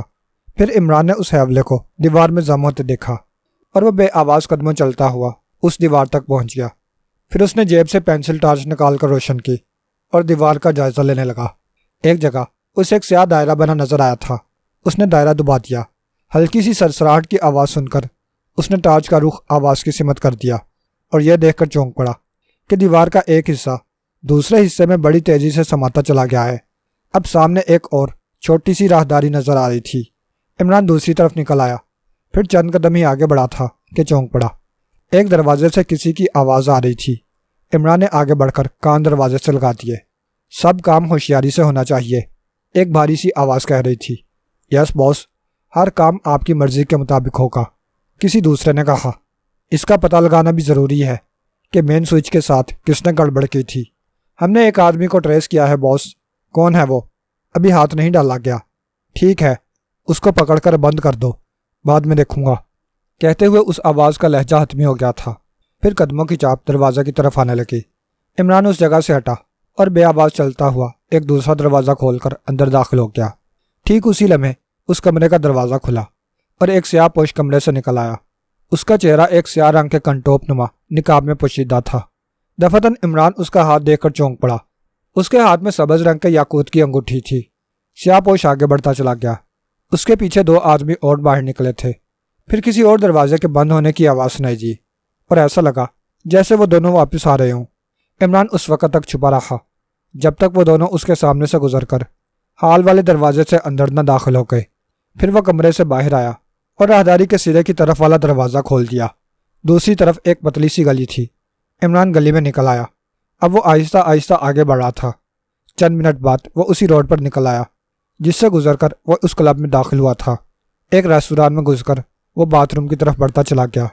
چند منٹ بعد وہ بلیک زیرو اور خاور کو واپس آنے کی ہدایت کر رہا تھا۔ اس نے فوری طور پر اپنا پروگرام بدل لیا تھا۔ صاحب ایک ہفتے سے غائب ہیں، سلیمان نے بڑی سنجیدگی سے صفدر کی طرف دیکھتے ہوئے کہا۔ اس وقت صفدر، چوہان اور تنویر تینوں عمران کے فلیٹ میں بیٹھے ہوئے تھے۔ کچھ پتا ہے کہاں گئے ہیں؟ میں ان کا نوکر ہوں صاحب، مالک نہیں۔ سلیمان، مجھے ان سے بہت ضروری کام ہے، صفدر نے کہا۔ کیا بتا سکتا ہوں صفدر صاحب؟ سلیمان نے کہا۔ اگر آپ نہ آ گئے ہوتے تو میں صاحب کی گمشدگی کی رپورٹ لکھانے جانے والا تھا۔ بے وقوفی کرتے۔ کیوں صاحب؟ اس لیے کہ عمران صاحب بچہ نہیں ہے۔ خیر آپ بتائیں کیا خدمت کروں؟ عمران صاحب سے ہی کام تھا، صفدر نے کہا۔ پھر کچھ سوچ کر بولا، فون کس کمرے میں ہے؟ اس طرف، سلیمان نے بڑی سنجیدگی سے کہا، اور صفدر اسی کمرے کی طرف بڑھ گیا۔ اس نے صوفے پر بیٹھ کر فون اپنی طرف کھسکایا اور X2 کے نمبر ڈائل کرنے لگا۔ سلسلہ ملنے میں دیر نہیں لگی تھی۔ X2۔ دوسری طرف سے X2 کی آواز آئی۔ میں صفدر بول رہا ہوں جناب۔ تم اب تک کہاں تھے اور اب کہاں سے بول رہے ہو؟ عمران کے فلیٹ سے بول رہا ہوں جناب، تنویر اور چوہان بھی میرے ساتھ ہیں۔ اوہ، مگر تم کو تو پارکر کی کار کے سلسلے میں بھیجا گیا تھا۔ جی ہاں، اور ہم تینوں ہی کو اغوا کر لیا گیا تھا۔ تفصیل سے بتاؤ۔ میں اور چوہان یونی انٹرنیشنل تک پہنچ گئے تھے۔ صفدر نے اپنے اغوا کی واردات سنانی شروع کر دی۔ صفدر نے اپنے اغوا کی رودات بتانی شروع کر دی۔ پھر تنویر کے اغوا کا واقعہ دہرا دیا۔ مگر تم لوگ عمران کے فلیٹ پر کیوں گئے ہو؟ ایک آصف سے واسطہ پڑ گیا ہے جناب۔ کیا مطلب؟ X2 کی چونکی ہوئی آواز آئی۔ ہماری آنکھ ایک پبلک پارک میں کھلی تھی۔ صفدر نے تفصیل سے آصف والا واقعہ بیان کرنا شروع کر دیا۔ اچھا ٹھیک ہے، اب تم تینوں عمران کے فلیٹ سے نکل کر کیفے نور کی طرف چلو۔ راستے میں عمران کہیں نہ کہیں مل ہی جائے گا۔ مگر جناب، اب عمران صاحب سے ملنے کا مقصد تو ختم ہو گیا، صفدر نے کہا۔ جو کہا جا رہا ہے وہی کرو۔ بہت بہتر۔ عمران جو کچھ بھی کہے اس پر عمل کرنا لازمی ہے۔ رپورٹ آپ کو دی جائے گی، رپورٹ کی فکر مت کرو، صرف عمران کے احکامات کی تعمیل کرو۔ اس جملے کے ساتھ ہی رابطہ منقطع ہو گیا تھا۔ صفدر ریسیور رکھ کر اٹھ گیا۔ کیا رہا؟ چوہان نے اسے دیکھتے ہی پوچھا۔ یہاں سے نکل کر کیفے نور کی طرف جانے کا حکم ملا ہے۔ صفدر نے X2 کا حکم دہراتے ہوئے کہا اور تنویر کھڑا ہو گیا۔ تو پھر چلو، دیر کیا ہے؟ چائے نہیں پئیں کیا؟ صفدر نے کہا۔ مجھے بھوک بھی لگ رہی ہے، چوہان نے پیٹ پر ہاتھ پھیرتے ہوئے کہا۔ پھر؟ صفدر نے پوچھا۔ سلیمان پیارے، کھانے پینے کو کیا مل سکے گا؟ چوہان نے سلیمان کی طرف دیکھتے ہوئے پوچھا۔ پینے کو ٹھنڈا پانی اور کھانے کو ٹھنڈی ہوا، سلیمان نے سنجیدگی سے کہا۔ چلو پانی ہی پلا دو، صفدر نے کہا۔ کھانا باہر کھا لیں گے، پانی بھی باہر ہی پی لیا جائے گا، تنویر بگڑ کر بولا۔ غصہ دکھانے سے کوئی فائدہ نہیں ہوگا مائی ڈیئر تنویر، چوہان نے کہا۔ میں غصہ نہیں دکھا رہا، تنویر جھلا کر بولا۔ اس نے بات ہی ایسی کہی ہے، وہ مذاق کر رہا ہے، چوہان نے پھر ٹالنے والے لہجے میں کہا۔ مذاق؟ تنویر غرایا۔ ہمارا اس کا مذاق کا کوئی رشتہ نہیں ہے۔ تو پھر یہاں کیوں آئے تھے؟ سلیمان نے کہا اور تنویر کا پارا چڑھ گیا۔ دیکھا، میں نہ کہتا تھا کہ عمران کے فلیٹ جانے سے کوئی فائدہ نہیں، تنویر نے صفدر کی طرف مڑتے ہوئے کہا۔ اس 2 ٹکے کے ملازم نے آخر بے عزتی کر ہی دی نا۔ 2 ٹکے کے ہوگے تم، سلیمان نے اچانک تنویر سے کہا۔ جانتے نہیں میں کس کا ملازم ہوں؟ ایک احمق اور گدھے کے، تنویر جھلا کر اسی پر الٹ پڑا۔ اور تم لوگوں کی گاڑی اس احمق کے بغیر نہیں چلتی، کیوں؟ سلیمان نے کہا، لہجہ تو دلانے والا تھا۔ اسے چپ کرا لو صفدر، ورنہ، تنویر نے صفدر سے کہا، ورنہ خود ہی فلیٹ سے باہر چلے جاؤ گے، یہی نا؟ سلیمان نے کہا اور تنویر کو را کر اس پر چڑھ دوڑا۔ زندہ نہیں چھوڑوں گا، وہ سلیمان کے پیچھے دوڑتے ہوئے بولا۔ میں بھی کچا چبا جاؤں گا، بھونوں گا بھی نہیں، سلیمان نے کہا اور بڑی پھرتی سے کچن میں گھس کر دروازہ بند کر لیا۔ کھولو سور، باہر آؤ، میں تم کو زندہ چبا ڈالوں گا، تنویر کچن کا دروازہ پیٹتا ہوا گھرایا۔ اس کا چہرہ غصے اور توہین کے احساس سے سرخ ہو رہا تھا۔ گمبھیر پیارے، زندہ چباؤ گے نا تو بدہضمی ہو جائے گی، اندر سے سلیمان نے کہکا لگاتے ہوئے تنویر کی مٹی پلید کرتے ہوئے کہا۔ میرا گوشت بہت سخت ہے، تم باہر آؤ، تنویر آپے سے باہر ہو گیا۔ ذرا صبر کرو، ویسے بھی آج جمعرات ہے، میں تمہارے لیے چائے اور کھانا تیار کر رہا ہوں، بس 20 منٹ لگیں گے۔ کھانے کے بچے، میں تیرا خون، جھوٹ بولنے والے پر خدا کی مار ہوتی ہے، گمبھیر پیارے، سلیمان بدستور تنویر کے نام کی مٹی پلید کرتے ہوئے بولا۔ ذرا صفدر سے پوچھو، کیا کھانے کے بھی بچے ہوتے ہیں؟ سور، الو، گدھے، تنویر کچن کے دروازے پر ٹکرے مارنے لگا۔ غصے سے اس کا چہرہ سرخ ہو رہا تھا اور منہ سے جھاگ اڑنے لگی تھی۔ آہا، کیا اسے بہت زیادہ تنگ کر رہا ہے؟ اندر سے سلیمان کی طنزیہ آواز آئی اور پھر یک بیک ایسے لگا جیسے تنویر کو کبھی غصہ ہی نہ آیا ہو، جس طرح غبارے سے ہوا نکل جاتی ہے۔ بس اسی طرح آصف کے نام پر تنویر کا غصہ سمندر کی جھاگ کی طرح بیٹھتا چلا گیا۔ صفدر اور چوہان نے اطمینان کی سانس لی، ورنہ وہ سوچ رہے تھے کہ تنویر کو کس طرح سے قابو کریں۔ تنویر، اچانک تنویر کے کان میں سرگوشی گنجی۔ وہ چونک کر اس طرح آس پاس نظریں دوڑانے لگا جیسے کسی کو دیکھنا چاہتا ہو۔ کیا ہوا؟ صفدر نے پوچھا۔ کیا وہ واپس آ گئی ہے؟ ہاں، تنویر نے اس بات میں سر ہلا دیا۔ پیارے، اب عمران کے فلیٹ کا پیچھا چھوڑو اور کیفے نور کی طرف چل پڑو، آصف اس کے کانوں میں سرگوشی کر رہی تھی۔ عمران تمہارا منتظر ہوگا، میں نہیں جاؤں گا، تنویر نے بلند آواز میں کہا۔ کیوں؟ آصف نے سرگوشی میں پوچھا۔ اس لیے کہ آج میں عمران اور سلیمان دونوں کا خون پیوں گا۔ چچ چچ، بری بات، آصف نے کہا۔ غصے ہونے والا خود ہی نقصان اٹھاتا ہے تنویر ڈیئر، لہٰذا ٹھنڈا کر کے کھاؤ، تم ابھی دفان ہو جاؤ، وہ غرایا۔ نقصان میں رہو گے، جاؤ دفع ہو جاؤ، تنویر دھاڑا اور وہ دونوں چونک پڑے۔ کیا بات ہے؟ وہ آصف کیا کہہ رہی ہے؟ صفدر نے پوچھا۔ کہہ رہی ہے کیفے نور کی طرف جاؤ۔ کیا مطلب؟ مطلب ہی بتاؤں، تنویر غرا کر بولا، اور پھر وہ ساری گفتگو دہرا دی جو آصف سے ہوئی تھی۔ صفدر سوچ میں پڑ گیا۔ کیا سوچنے لگے؟ اچانک صفدر کو کان کے پاس سرگوشی سنائی دی۔ تم ہمارا پیچھا کب چھوڑو گی؟ میں تمہیں بور لگتی ہوں؟ انتہا سے زیادہ۔ تم چاہتے ہو کہ تمہارا پیچھا چھوڑ دوں؟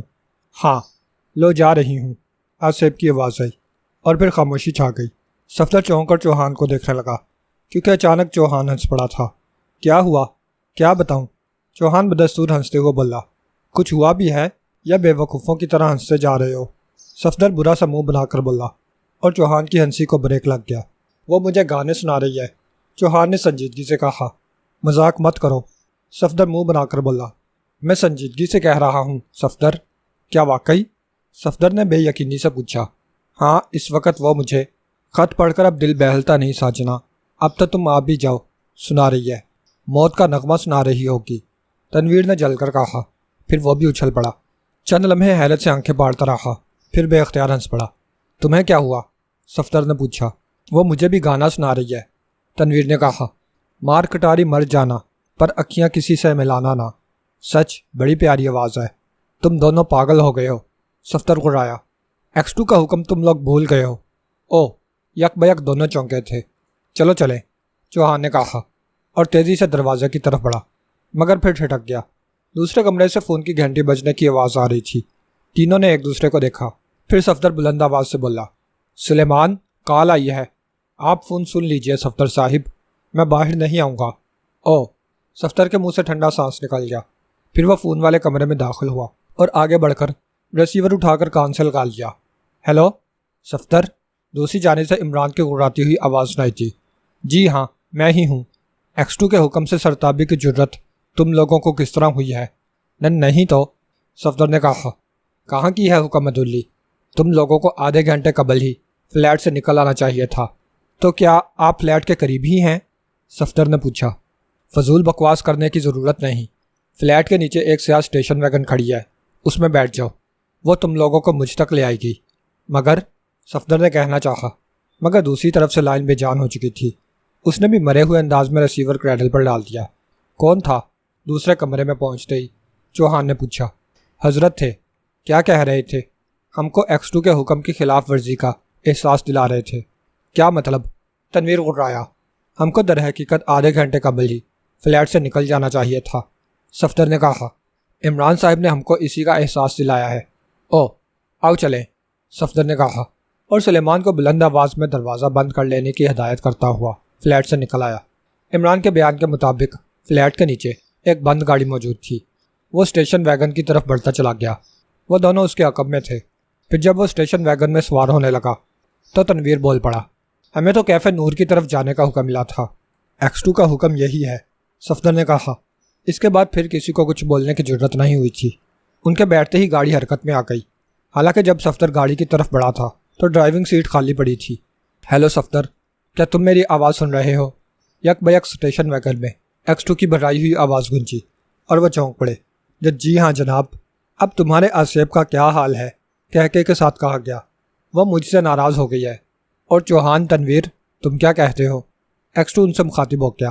تنویر نے کچھ کہنے کے لیے منہ کھولا ہی تھا کہ چوہان نے اسے خاموش رہنے کا اشارہ کیا۔ پھر چند لمحے اس طرح ہمہ گوش رہا جیسے کچھ سن رہا ہو، پھر بولا، جناب، آپ کے لیے آصیب کا پیغام ہے، دوہرا چلو۔ وہ کہہ رہی ہے کہ اگر ہیروئن کے معاملے سے ہاتھ اٹھا کر اسے دبا نہیں دیا گیا تو سارا شہر اسی طرح سے پھٹ جائے گا جس طرح سیٹھ نعمان، بابر، بلال، سن ڈپارٹمنٹل سٹور کا کیشیئر گل خان اور دوسرے پھٹ کر ختم ہو گئے ہیں۔ اور کچھ؟ جی ہاں، اس کا مطالبہ ہے کہ عمران کو اس کے حوالے کر دیا جائے۔ اس سے کہو کہ عمران کو تلاش کر ڈالے، میں پھر خود اسے پکڑ کر اس کے حوالے کر دوں گا۔ وہ کہہ رہی ہے کہ عمران اسی گاڑی میں موجود ہے۔ ہاں ہے، X2 کی آواز آئی اور وہی ٹرانسمیٹر پر میری آواز تم لوگوں کو سنوا رہا ہے۔ آصیب سے کہو وہ عمران کا بگاڑ لے۔ کیا بگاڑتی ہے؟ وہ کہہ رہی ہے کہ ابھی تو آپ لا علمی ظاہر کر رہے تھے۔ اس سے کہو یہ باتیں اس کی سمجھ میں نہیں آئیں گی۔ اور نہیں، اچانک چوہان چیخ پڑا، کیا بات ہے؟ وہ کہہ رہی ہے کہ 2 منٹ کے اندر اندر ہم تینوں کے جسم کسی بم ہی کی طرح سے پھٹ جائیں گے اور پھر اس ویگن کے ساتھ ہی عمران کے بھی پرخچے اٹھ جائیں گے اور تم خوفزدہ ہو گئے۔ X2 غرایا۔ مگر جناب، اب تک ایسا ہی ہوتا رہا ہے۔ شٹ اپ، X2 کی غراہٹ ابھری۔ اس سے کہو کہ وہ جو چاہے کر ڈالے اور ایک چیلنج میرا بھی قبول کر لے۔ وہ پوچھ رہی ہے کیسا چیلنج؟ اس سے کہو کہ اب وہ تم تینوں کو اپنی آواز کبھی نہ سنوا سکے گی۔ وہ جواب میں ہنس رہی ہے جناب۔ لیجیے، خاموش ہو گئی، چوہان نے کمنٹری کرنے کے انداز میں کہا۔ اب وہ کہہ رہی ہے کہ صرف 1 منٹ باقی ہے اور یہ 1 منٹ کبھی پورا نہیں ہوگا۔ X2 نے کہا۔ پھر ایسا ہی لگا جیسے گاڑی میں اچانک کوئی مشین چل پڑی ہو اور اس کے ساتھ ہی ان تینوں کو اپنے ذہن میں جھماکے سے ہوتے محسوس ہوئے تھے۔ پھر ایسا لگا جیسے کوئی چیز ان کے دماغ میں ٹوٹ گئی ہو۔ اب وہ آصیب کی آواز نہیں سن رہے تھے۔ صفدر، X2 کی آواز آئی۔ اب آصف تم لوگوں سے باتیں کر رہا ہے؟ نہیں جناب عالی، تینوں کے منہ سے ایک ساتھ نکلا۔ ٹھیک ہے، اب تم سیدھے دانش منزل جاؤ گے۔ گاڑی سے اتر کر اس کی اگلی سیٹ پر ایک مشین رکھی ہے، وہ لے کر سیدھے لیبارٹری جاؤ گے۔ یاد رکھو، یہ مشین ہی تمہاری زندگی کی ضامن ہے۔ میں سمجھا نہیں جناب، صفدر نے کہا۔ یوں سمجھ لو، اگر یہ مشین جو اب چل رہی ہے اور جس کی آواز سن رہے ہو، اگر بند ہو گئی تو تم تینوں کے جسم کیمیا کی شکل اختیار کر لیں گے۔ پھٹ جائیں گے کیا؟ تنویر نے خوفزدہ لہجے میں پوچھا۔ ہاں، ایک لمحہ نہیں لگے گا، ہدایت پر عمل ہوگا جناب، صفدر نے کہا۔ یہی تمہارے لیے بہتر ہے، X2 کی آواز آئی۔ باہر کا داخلہ اب بند کر دیا جائے گا تاکہ کوئی بات ظہور پذیر نہ ہو۔ میں ابھی تک پوری طرح بات نہیں سمجھ سکا جناب، بعد میں سمجھ لینا۔ اس وقت اتنا ہی کافی ہے کہ یہ مشین چلتی رہنی چاہیے۔ جب تک یہ مشین چل رہی ہے وہ آصف تم تک نہیں پہنچ سکے گا اور تم پھٹ پڑنے والی موت کا شکار نہ بن سکو گے۔ جیسے آپ کا حکم جناب۔ اب عمران سے بھی ملنے کی ضرورت نہیں، X2 نے کہا۔ دانش منزل ہی تک محدود رہو گے اور تیاری کرو گے۔ کس بات کی جناب عالی؟ آخری مارکے کی۔ جملے کے ساتھ ہی X2 کی آواز معدوم ہو گئی اور رابطہ منقطع ہو گیا۔ اگر آپ اسے نہیں جانتے تو اس کی ضمانت کس طرح دے دی تھی؟ فیاض نے فرحاد اینڈ کو کے مینیجر خدام کو گھورتے ہوئے پوچھا۔ اس وقت وہ پوری وردی میں تھا اور اس کے ساتھ 2 کانسٹیبل بھی تھے جو باہر ریسیپشن روم میں بیٹھے ہوئے تھے۔ یقین کریں کیپٹن صاحب، میں پارکر نامی کسی آدمی کو نہیں جانتا، فرحاد اینڈ کو کے مینیجر نے سگار کا کش لگاتے ہوئے کہا۔ پھر آپ ہی بتائیے، یونی انٹرنیشنل والوں کے رجسٹر میں آپ کا نام کیوں لکھا ہوا ہے؟ کیا ان کی آپ سے کوئی دشمنی ہے؟ جی نہیں، وہ لوگ بے حد شریف ہیں، خدام نے کہا۔ اگر ہمارا تحریری ضمانت نامہ ان کے پاس ہوتا تو بے شک آپ ہمیں مورد الزام ٹھہرا سکتے تھے۔ کاروباری معاملات میں ہر کام تحریری نہیں ہوتا، ساکھ بھی کوئی چیز ہوتی ہے، اور یونی انٹرنیشنل والوں نے آپ کی ساکھ پر ہی فون پر ضمانت قبول کی تھی، مگر ہم نے کوئی فون نہیں کیا۔ حیرت ہے، فیاض نے کہا۔ وہ فون پہنچے بغیر ضمانت کے خانے میں آپ کا نام درج نہیں کر سکتے تھے۔ ایک بات بتائیے کیپٹن صاحب، کیا یہ پارکر کون تھا؟ خدام نے پوچھا۔ آپ سے پہلے ہوم منسٹری کا نمائندہ تحقیقات کرتا رہا ہے اور اس نے بھی یہی الزام عائد کیا تھا۔ مافیا کا نام سنا ہے؟ جی ہاں، بہت سے اخبارات میں اس ریکٹ کے بارے میں پڑھا ہے۔ یہ دنیا میں منشیات کا سب سے بڑا ریکٹ ہے۔ پارکر اسی ریکٹ کا آدمی تھا اور جس کار میں اس کی لاش ملی ہے وہ یونی انٹرنیشنل کی ملکیت تھی، اور انہوں نے آپ کے فون پر ضمانت نامہ بنا کر پارکر کو کار دی تھی۔ میں نے ہوم منسٹری کے نمائندے کی آمد کے بعد ہی اپنے دفتر میں تحقیقات کی تھی اور اس سے یہ بات ثابت ہو گئی کہ یہاں سے کسی نے ضمانت کے لیے فون نہیں کیا۔ آپ یہ کہنا چاہتے ہیں کہ ضمانت والا فون جعلی تھا؟ جی ہاں، اور اب میں سوچ رہا ہوں کہ اس بارے میں ایک رپورٹ لکھ دوں تاکہ ہم کسی چکر میں نہ پھنس جائیں۔ یہ آپ کو بہت پہلے کرنا چاہیے تھا، غلطی ہو گئی۔ بہرحال جیسے آپ کا مشورہ ہوگا کروں گا، خدام نے کہا، اور میز کی دراز کھول کر سگار باکس نکال کر فیاض کی جانب کر کے کھولتے ہوئے کہا۔ سگار لیجئے۔ جی۔ فیاض نے سگار باکس پر نظر ڈالی اور چونک پڑا۔ باکس میں نوٹوں کی ایک موٹی سی گڈی نظر آ رہی تھی۔ اس نے خدام کی طرف دیکھا۔ جی ہاں، آپ کے لیے ہی ہے۔ مگر کیوں؟ تاکہ آپ ہمیں کوئی اچھا سا مشورہ دے سکیں اور ہمارے مفادات کی نگرانی کر سکیں، خدام نے کہا۔ کسی نے ہم کو پھنسانے کی پوری کوشش کی ہے۔ او، فیاض نے کہا اور گڈی اٹھا کر الٹ پلٹ کر دیکھی، پھر جیب میں ڈال دی۔ خدام نے اردلی کو بلا کر چائے کے لیے کہا، پھر فیاض سے مخاطب ہوا۔ کیا میں آپ سے بہتر مشورے کی امید رکھوں؟ اب تو اور زیادہ ضروری ہو گیا ہے، فیاض نے جواب دیا۔ میں دیکھوں گا کہ اس سلسلے میں کیا کر سکتا ہوں۔ ویسے کیا آپ اس بارے میں کسی فرد یا پارٹی پر شبہ کر سکتے ہیں کہ یہ حرکت ان کی ہوگی؟ میرے ذہن میں ایسی کوئی پارٹی نہیں ہے۔ خیر میں دیکھوں گا، فیاض نے کہا اور بے چینی سے پہلو بدلنے لگا۔ چند لمحوں بعد چائے آ گئی اور وہ چائے پینے لگے۔ چائے پی کر فیاض اٹھ گیا تھا۔ آپ رپورٹ ضرور لکھوا دیں، اس نے چلتے چلتے کہا۔ تھانے کے انچارج سے میرا نام لے کر کہہ دیجیے گا، کوئی پریشانی نہ ہوگی۔ بہت بہتر، شکریہ جناب، خدام نے ہاتھ ملاتے ہوئے کہا، اور فیاض دروازہ کھول کر باہر نکل آیا۔ اس کے کمرے سے نکلتے ہی خدام نے میز کی دراز کھول کر ٹرانسمیٹر نکالا اور کسی سے رابطہ قائم کرنے لگا۔ ہاں، کیا رہا؟ فوراً ایک بھاری سی آواز نے پوچھا۔ وہ چلا گیا ہے، خدام نے کہا۔ میں نے اس کو چارہ ڈال دیا ہے، امید ہے اب وہ ہمارے خلاف نہیں جائے گا۔ ویری گڈ، دوسری جانب سے کہا گیا۔ ہر قدم سوچ سمجھ کر اٹھانے کی ضرورت ہے۔ جب تک اس احمق کا کانٹا نہیں نکل جاتا خطرہ برقرار رہے گا۔ میں نے کہا تھا باس کہ اس کی بہن کو اغوا کرا لیا جائے، بس پھر سب ٹھیک ہو جائے گا۔ احمق ہو، میں نہیں چاہتا کہ اس کے اغوا کے بعد ساری حکومتی مشینری ہماری راہ پر دوڑ پڑے، جان بچانا مشکل ہو جائے گا۔ پھر کیا کیا جائے باس؟ تمام اسٹیشن بھی بند پڑے ہیں، اب اسٹیشن کھول دو اور اس ہر فرد کو صاف کر ڈالو جو خطرہ بن رہا ہو، اس کے علاوہ اور کوئی چارہ نہیں۔ اور احمق، اسے میں دیکھ لوں گا۔ باس، کیوں نہ اس پر کسی کمپیوٹرائز کو قربان کر دیا جائے۔ کوشش کی تھی مگر وہ تینوں ہی حیرت انگیز طور پر غائب ہو گئے اور کسی صورت ان سے رابطہ قائم نہیں ہو سکا۔ کہیں وہ اصل راز تک تو نہیں پہنچ گئے؟ پاگل ہو گئے ہو؟ یہ بے وقوف ایشیائی اتنے ذہین نہیں ہو سکتے۔ اب میرے لیے کیا حکم ہے؟ فی الحال فرہاد اینڈ کو اور یوری انٹرنیشنل سے تمام سرگرمیاں ترک کر دی جائیں اور تمام گاڑیاں صاف کر دی جائیں۔ بہتر باس، مگر اس طرح سپلائی متاثر ہو سکتی ہے۔ اس کے لیے کرائے کی گاڑیاں استعمال کی جا سکتی ہیں۔ طریقہ کمپیوٹرائزڈ ہی رہے گا۔ ہاں، وہی محفوظ ترین طریقہ ہے۔ ٹھیک ہے باس، میں احکامات جاری کر دیتا ہوں، خدام نے کہا، اور اس کے ساتھ ہی دوسری جانب سے رابطہ منقطع ہو گیا۔ عمران نے 2 سیٹر روک دی اور اتر کر لاک کر دیا۔ اس کے جسم پر گہرے رنگ کا چست لباس تھا اور چہرے پر ریڈی میڈ میک اپ۔ وہ 2 سیٹر سے اترنے کے بعد پیدل ہی ایک جانب بڑھنے لگا۔ انداز ایسا ہی تھا جیسے تفریح کے لیے نکلا ہو اور قریب ہی رہائش رکھتا ہو۔ یہ علاقہ شہر کا سب سے زیادہ پرسکون اور صاف ستھرا علاقہ تھا۔ یہاں تو کروڑ پتی افراد کی کوٹھیاں تھیں یا پھر سیاسی لیڈروں اور سفارتکاروں کی۔ عمران آہستہ آہستہ آگے بڑھتا چلا گیا۔ اس وقت رات کے 11 بجے تھے اور اس علاقے میں ٹریفک نہ ہونے کے برابر رہ گیا تھا۔ پیدل چلنے والے بھی ایک آدھی نظر آ رہے تھے۔ الیکٹرک پول کافی دور دور تھے، اس لیے بعض جگہ اندھیرا بھی تھا۔ عمران کوٹھیوں پر نظریں دوڑاتا ہوا چلتا رہا۔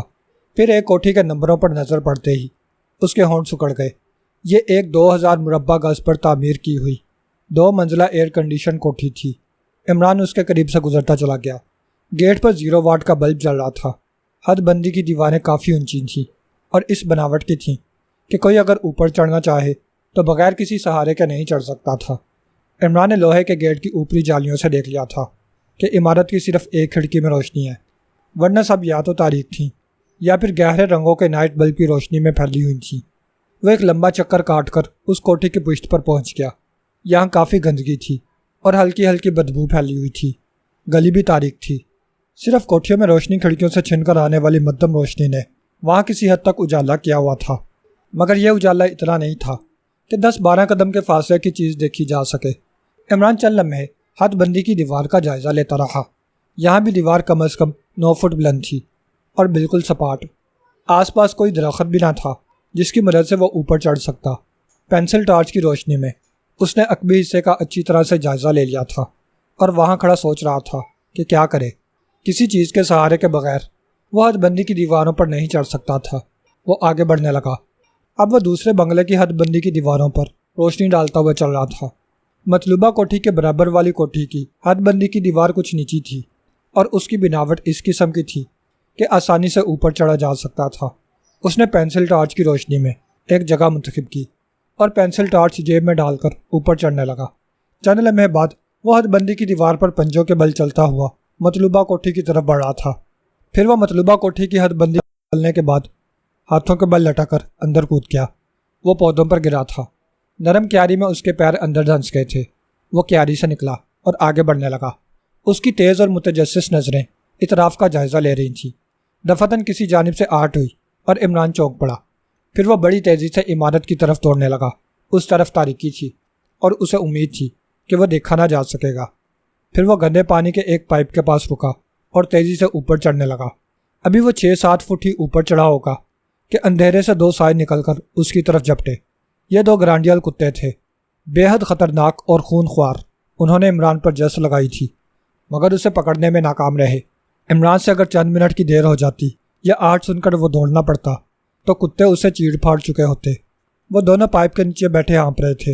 ان کے منہ اوپر کی طرف تھے اور ان کی خونخوار نگاہیں اوپر چڑھتے ہوئے عمران پر لگی ہوئی تھیں۔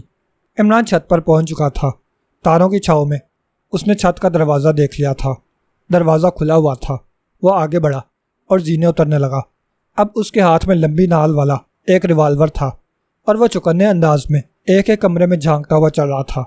اس راہداری میں بنے ہوئے کمرے دیکھ لینے کے بعد وہ برآمدے سے گھوم کر دوسری طرف آ گیا۔ مگر شاید اسے اس طرف بھی گوہر مقصود نظر نہیں آیا تھا۔ وہ واپس زینوں تک آیا اور نچلی منزل کے لیے زینے طے کرنے لگا۔ یہاں خاصی روشنی تھی اور اسے آسانی سے دیکھا جا سکتا تھا۔ نچلی منزل کے تمام کمرے تاریک پڑے تھے، صرف ایک ہی کمرے میں روشنی نظر آ رہی تھی۔ عمران اس کی طرف بڑھ گیا۔ کمرے کے قریب پہنچ کر اس نے شیشوں میں سے اندر جھانکا۔ دوسری طرف کا منظر دیکھتے ہی وہ چونک پڑا۔ یہ کمرہ نہ تو خوابگاہ تھی اور نہ ہی ڈرائنگ روم، یہ آفس کے طور پر سجا ہوا تھا، اور دیوار کے قریب پڑی ہوئی ایک بڑی لمبی اور سیاہ شیشے کے ٹاپ والی میز کے عقب میں ریوالونگ چیئر پر ایک بھاری بھرکم اور قوی ہیکل انسان بیٹھا تھا۔ اس کے جسم پر قیمتی کپڑے کا سوٹ تھا، گلے میں ٹائی تھی جس میں شاید ہیروں کا کلپ لگا ہوا تھا۔ سیدھے ہاتھ میں سبز رنگ کے یاقوت کی انگوٹھی تھی اور اس کے سامنے میز کی دوسری جانب ایک حسین لڑکی بیٹھی ہوئی تھی اور وہ دونوں آپس میں باتیں کر رہے تھے۔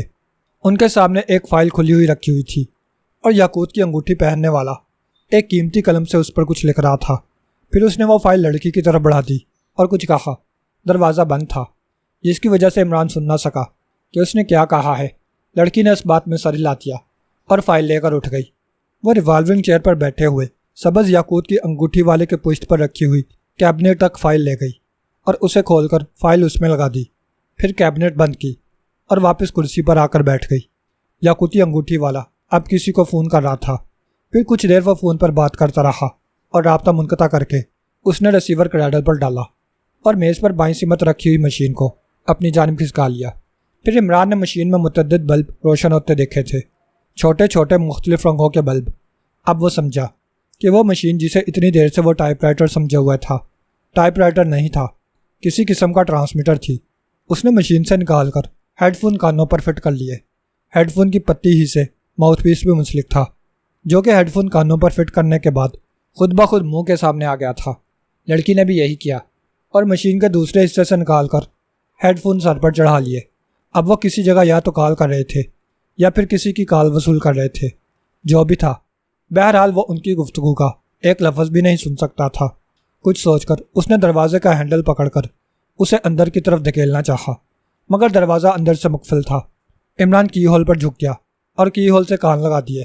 اندر سے مدم مدم سی آواز سنائی دے رہی تھی، ہاں ٹھیک ہے، کرا دو، اسٹیشن پر مال پہنچ صاف کرا دو، کوئی گاڑی استعمال ہوگی، اوور، سٹاپ۔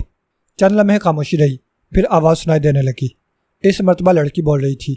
اس کا لہجہ بے حد شیریں اور مترنم تھا۔ باس، آپ کی کال ہے، اس نے ماؤتھ پیس ہٹا کر کہا۔ کون ہے؟ نمبر؟ یاقوت کی انگوٹھی والے نے ماؤتھ پیس ہٹا کر پوچھا۔ 610، وہ بات کرنا چاہتا ہے۔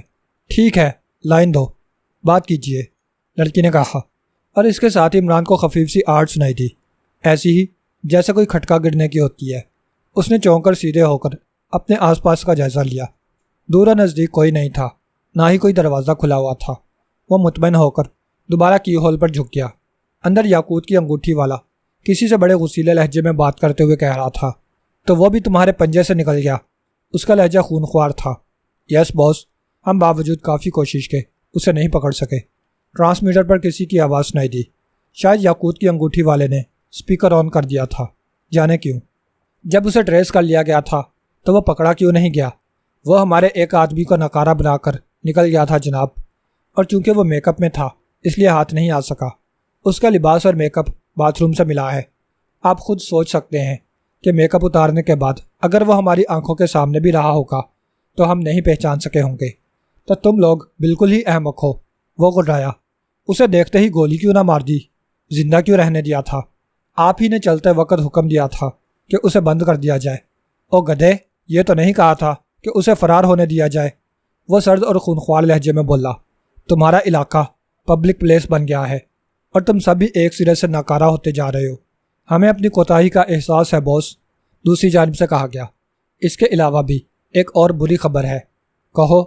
شاید آج کا دن بری خبروں ہی کا دن ہے۔ آپ جس وقت روانہ ہوئے تھے اس کے فوری بعد کوئی اس حال میں گھسا تھا۔ تمہارا مطلب بلیک ہال سے ہے؟ یس باس، آپ کی روانگی کے 20 منٹ بعد جب میں ہال کے عقبی حصے میں گیا تو گلی والا دروازہ کھلا ہوا تھا۔ اس کا مطلب یہ ہوا کہ تمہارے آدمی غداری کر رہے ہیں۔ نو باس، میرا کوئی آدمی غدار نہیں ہے۔ پھر یہ سب کیا ہے؟ یاقوت کی انگوٹھی والا گھبرایا۔ تم لوگوں سے ایک کام بھی صحیح طور پر نہیں ہو رہا۔ اور نہ ہی تم اپنے اڈے کی حفاظت کر پا رہے ہو۔ آخر تم لوگ ہو کس مرض کی دوا؟ میں کہہ چکا ہوں باس کہ ہمیں اپنی کوتاہیوں پر افسوس ہے۔ ٹھہرو، اب مجھے سوچنے دو کہ کیا کرنا ہے، وہ گررا کر بولا۔ چند لمحے خاموشی چھائی رہی، گہری اور اعصاب شکن خاموشی۔ پھر یاقوت کی انگوٹھی والا بولنے لگا، ہر اسٹیشن پر کام شروع کرا دو، گاہکوں سے کہہ دو کہ 2 ماہ کا کوٹا یکمشت دیا جائے گا، اس کے بعد 2 ماہ تک کوئی کوٹا نہیں ملے گا۔ ہر ایک سے فی کوٹا دگنے دام وصول کرو، اور اس کے ساتھ ہی آئیڈینٹی واپس لے لو۔ آئیڈینٹی کی واپسی کے لیے کیا جواز رہے گا باس؟ یہی کہ اب تقسیم کا دوسرا طریقہ کار اختیار کیا جائے گا، اس لیے ہر ایک سے آئیڈینٹی لی جا رہی ہے۔ سمجھ گیا باس، یہ کام 4 دن کے اندر اندر ہو جانا چاہیے۔ ہو جائے گا باس، میں ہنگامی پیمانے پر کام شروع کرا دوں گا۔ ہر ایک کو اطلاع کر دو کہ وہ کوٹا حاصل کر لے۔ یس باس، مگر ہم اب کس جگہ سے کوٹا لیں گے؟ دوسری جانب سے آواز آئی، وہ دونوں سٹور تو بند کر دیے گئے ہیں۔ ہاں، وہ مخدوش ہو گئے تھے، اس لیے کچھ دنوں کے لیے بند کر دیے گئے ہیں۔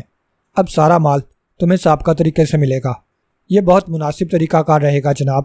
اس کے ساتھ ہی اس احمق کا، لائٹ آف کرنے والے کا اور بلیک ہال میں گھسنے والے کا پتہ چلانا بے حد ضروری ہے۔ میں پوری کوشش کر رہا ہوں باس، یاد رکھو اسی پر تم لوگوں کی زندگیوں کا دار و مدار ہے۔ کیوں نہ احمق کو گولی مار دی جائے باس، جو چاہے کرو، مگر ہر قدم نپا تلا اور ٹھوس ہونا چاہیے۔ میں آئندہ کسی بھی قسم کی ناکامی برداشت نہیں کروں گا۔ اب آپ کو شکایت کا موقع نہیں ملے گا باس۔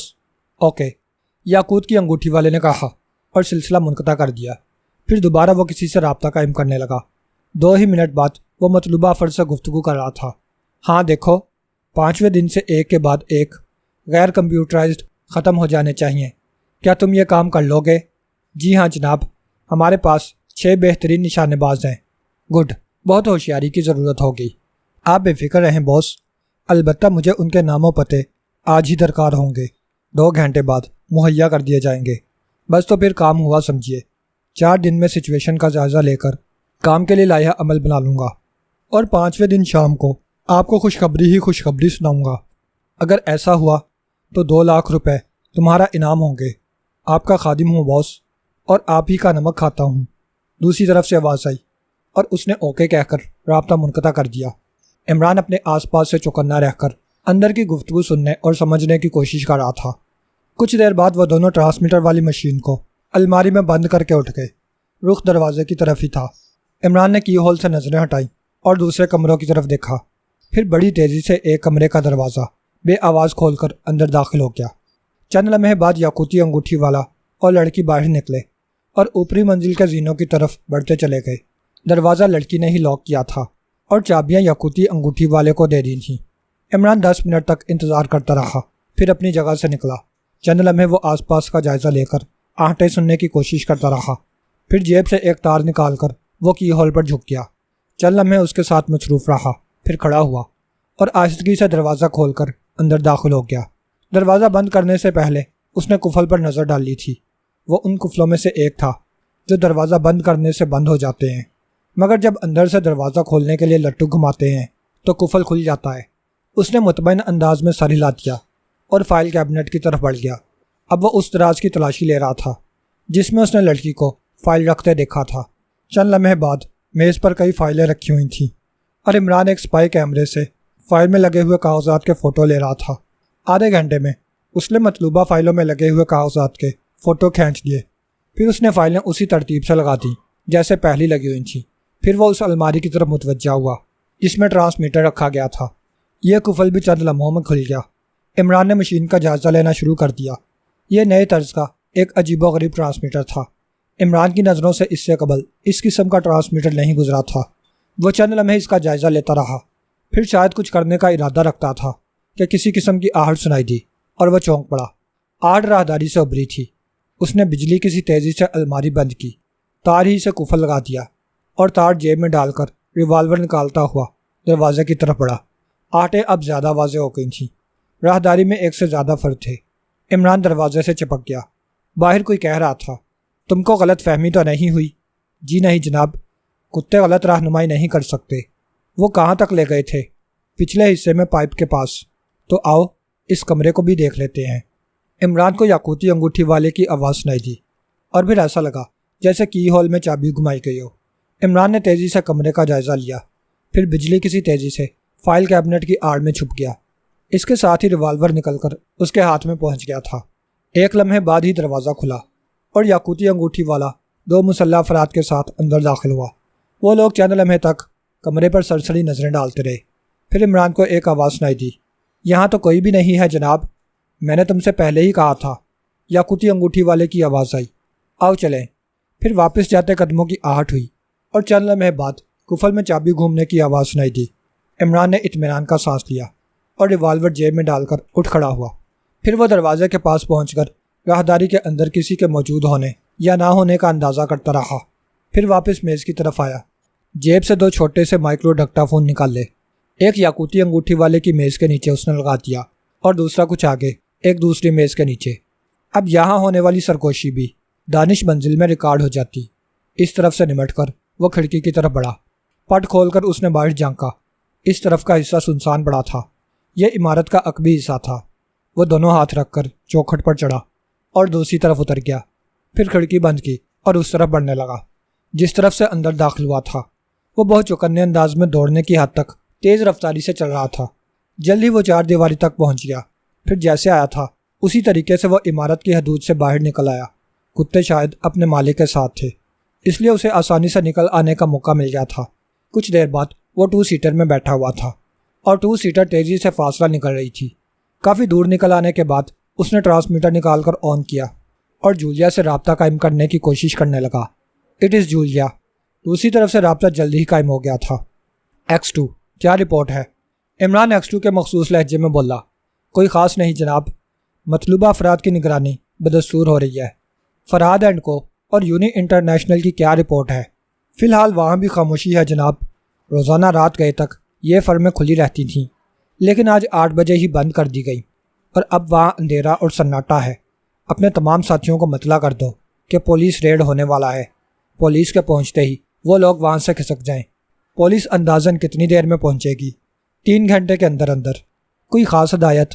صرف اتنی کہ دور سے تماشا دیکھیں، البتہ اگر کوئی فرار ہونے کی کوشش کرے تو اس کو نظروں سے اوجھل نہ ہونے دیا جائے۔ میں فوری طور پر اطلاع پہنچا دیتی ہوں جناب۔ اوکے، عمران نے کہا اور رابطہ منقطع کر دیا۔ ٹرانسمیٹر واپس رکھنے کے بعد اس نے 2 سیٹر کی سپیڈ بڑھا دی۔ یاقوتی انگوٹھی والے کے کمرے سے جن فائلوں میں لگے ہوئے کاغذات کی اس نے تصویریں لی تھیں، انہوں نے سارے کیس کو آئینے کی طرح اس کے سامنے صاف کر کے رکھ دیا تھا۔ اب وہ اس منشیات فروش گروہ کے باس کی شخصیت سے بھی آگاہ ہو چکا تھا اور تمام ٹھکانوں سے بھی۔ وہ لوگ بھی اب نظروں میں آ چکے تھے جو اس کی تقسیم کے ذمہ دار تھے، یا جہاں جہاں سے ہیروین تقسیم کی جاتی تھی۔ گاہکوں کی لسٹیں بھی اب اس کے کیمرے میں محفوظ تھیں۔ اب وہ سوچ رہا تھا کہ حسب وعدہ آج وہ مجرموں کو فیاض کے حوالے کر سکتا ہے، مگر اس سے قبل اسے کیمرے میں موجود فلموں کے پرنٹ نکالنے تھے تاکہ فیاض کسی مضبوط بنیاد پر کارروائی کر سکے، کیونکہ یاقوتی انگوٹھی والا بہت بڑا سرمایہ دار تھا اور اس کی پہنچ صدر مملکت تک تھی۔ اس پر ہاتھ ڈالنا اتنا آسان نہ ہوتا اگر وہ اس کے کمرے سے کاغذات کی فلمیں نہ بنا لاتا۔ یہ ثبوت ٹھوس تھے اور ان کی بنیاد پر وہ عمر بھر کے لیے جیل جا سکتا تھا۔ اس نے چوراہے سے گاڑی کا رخ دانش منزل کی طرف موڑ دیا۔ کیپٹن فیاض نے جھلا کر چادر پھینک دی اور اٹھ کھڑا ہوا۔ اس کے خونخوار انداز میں گھورتی ہوئی نظریں بیوی پر جمی ہوئی تھیں۔ پھر وہ پھاڑ کھانے والے لہجے میں بولا، کیا بات ہے؟ عمران آیا ہے؟ بیوی نے جلے بھنے لہجے میں کہا۔ پھر کیا کروں؟ فیاض گھٹایا۔ اسے بھگا کیوں نہیں دیا؟ جانتی ہو کتنے دن بعد آج آرام سے سونے کا موقع ملا تھا۔ میں کیا کروں پھر؟ بیوی کا لہجہ بدستور تھا۔ جاؤ پھر، دماغ مت کھاؤ۔ فیاض دوبارہ لیٹتا ہوا بولا۔ عمران سے کیا کہوں؟ کہہ دو کہ دفان ہو جائے۔ یہی کہہ دوں گی، بیوی نے دھمکی آمیز لہجے میں کہا۔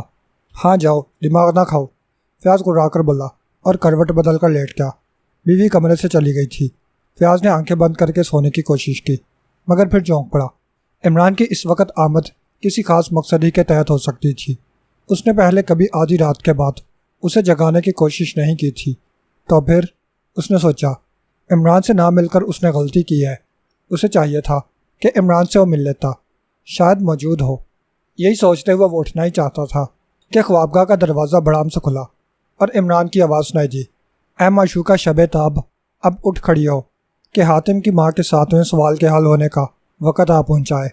کیا بکواس ہے؟ فیاض بظاہر جلا کر کھڑے ہوتے ہوئے بولا۔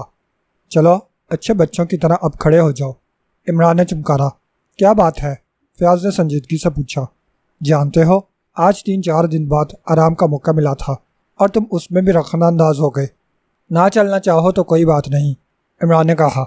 سیکرٹ سروس والے منشیات فروشوں کو پکڑ کر تم سے زیادہ خوش ہوں گے۔ کیا؟ فیاض اچھل پڑا، پھر بستر سے اترتے ہوئے بولا۔ گولی تو نہیں دے رہے؟ گولی دینے والے کا منہ کالا، عمران نے کہا اور جیب سے کاغذات کا پلندہ نکالتا ہوا بولا۔ اسے پڑھ ڈالو ذرا جلدی۔ کیا ہے یہ؟ فیاض نے پوچھا اور کاغذات لے کر بستر پر بیٹھ کر پڑھنے لگا۔ جوں وہ کاغذات پڑھ رہا تھا اس کا چہرہ سرخ ہوتا جا رہا تھا۔ 20 منٹ بعد وہ عمران کا ہاتھ پکڑ کر بھینچتے ہوئے کہہ رہا تھا، عمران یہ کہاں سے حاصل کیے تھے؟ اسی بڑے آدمی کے کمرہ خاص سے۔ اصل کاغذات ابھی وہاں موجود ہیں، مگر اس کا وارنٹ حاصل کرنے میں دشواری ہوگی۔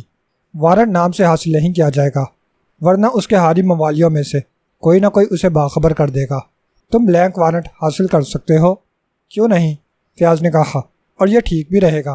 چھاپہ مار پارٹیاں کتنی دیر میں تیار ہو سکتی ہیں؟ 1 گھنٹہ لگ جائے گا۔ تو پھر جلدی کرو، ہر جگہ ایک ہی وقت میں چھاپہ مارنا ہے۔ جو تقسیم کے اڈے ہیں ان بند دکانوں یا سٹوروں کا کیا رہے گا؟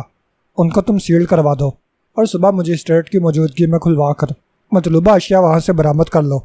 اس طرح کام ہلکا بھی ہو جائے گا اور مکمل بھی۔ جیو پیارے، فیاض نے چہک کر کہا، پھر فون اپنی جانب کھسکایا اور ہیڈ کوارٹر کے نمبر ڈائل کرنے لگا۔ سلسلہ ملنے میں دیر نہیں لگی تھی۔ وہ متعلقہ افراد کو ہدایت دینے لگا۔ اسے انتظامات کرنے میں 10 منٹ لگے تھے۔ پھر ریسیور رکھتے ہوئے وہ عمران سے بولا، 10 منٹ بعد ہم یہاں سے چل دیں گے۔ ہم نہیں، صرف تم ہیڈ کوارٹر جاؤ گے۔ نہیں، تم بھی ساتھ چلو گے، فیاض نے کہا۔ میں چاہتا ہوں کہ کوئی غلطی ہو تو تم اسے سنبھال سکو۔ معاملہ ایک بڑے آدمی کا ہے۔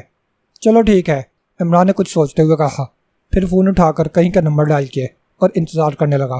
پھر رابطہ قائم ہونے پر وہ کوڈ ورڈز میں گفتگو کرنے لگا۔ 5 منٹ بعد جیسے ہی اس نے ریسیور رکھا، فیاض کی بیوی ایک ٹرے لیے اندر داخل ہوئی تھی۔ عمران نے ٹرے دیکھتے ہی نعرہ لگایا تھا، جیو بھابی، 1000 برس جیو۔ یہ اچھا کیا، فیاض نے کپڑے پہنتے ہوئے کہا۔ اس وقت کافی کی ضرورت بھی تھی۔ عمران بھائی، آپ کو تو یہ بھگانے کے لیے کہہ رہے تھے۔ ارے وہ، فیاض جلدی سے ہنس کر بولا، میں مذاق کر رہا تھا۔ ہاں اور کیا، عمران نے بھی ہاں میں ہاں ملائی۔ کبھی کبھی سپر کا دماغ بیک بھی جاتا ہے۔ آپ خیال نہ کیا کریں بھابی، تم بہت سور ہو، فیاض نے بیوی کے جانے کے بعد کہا تھا۔ پھر وہ لوگ کافی پیتے ہی روانہ ہو گئے تھے۔ ہیڈ کوارٹر پہنچ کر فیاض نے رحمان صاحب کو فون کیا تھا اور تمام تفصیلات بتلانے کے بعد مقامی مجسٹریٹ سے وارنٹ جاری کرانے کے لیے کہا تھا۔ یاقوتی انگوٹھی والے کا نام اس نے بھی نہیں بتایا تھا۔ رحمان صاحب نے اسے انتظار کرنے کے لیے کہا تھا۔ پھر 20 منٹ بعد انہوں نے فون پر اسے بتایا کہ وارنٹ وہ مجسٹریٹ کے گھر جا کر حاصل کر سکتا ہے، اور یہ کہ وہ خود ہیڈ کوارٹر آ رہے ہیں۔ رحمان صاحب خود آ رہے ہیں، فیاض نے ریسیور رکھنے کے بعد بتایا۔ انہوں نے تم کو رکنے کے لیے کہا ہے؟ نہیں۔ تو پھر چل دو، عمران نے اٹھتے ہوئے کہا۔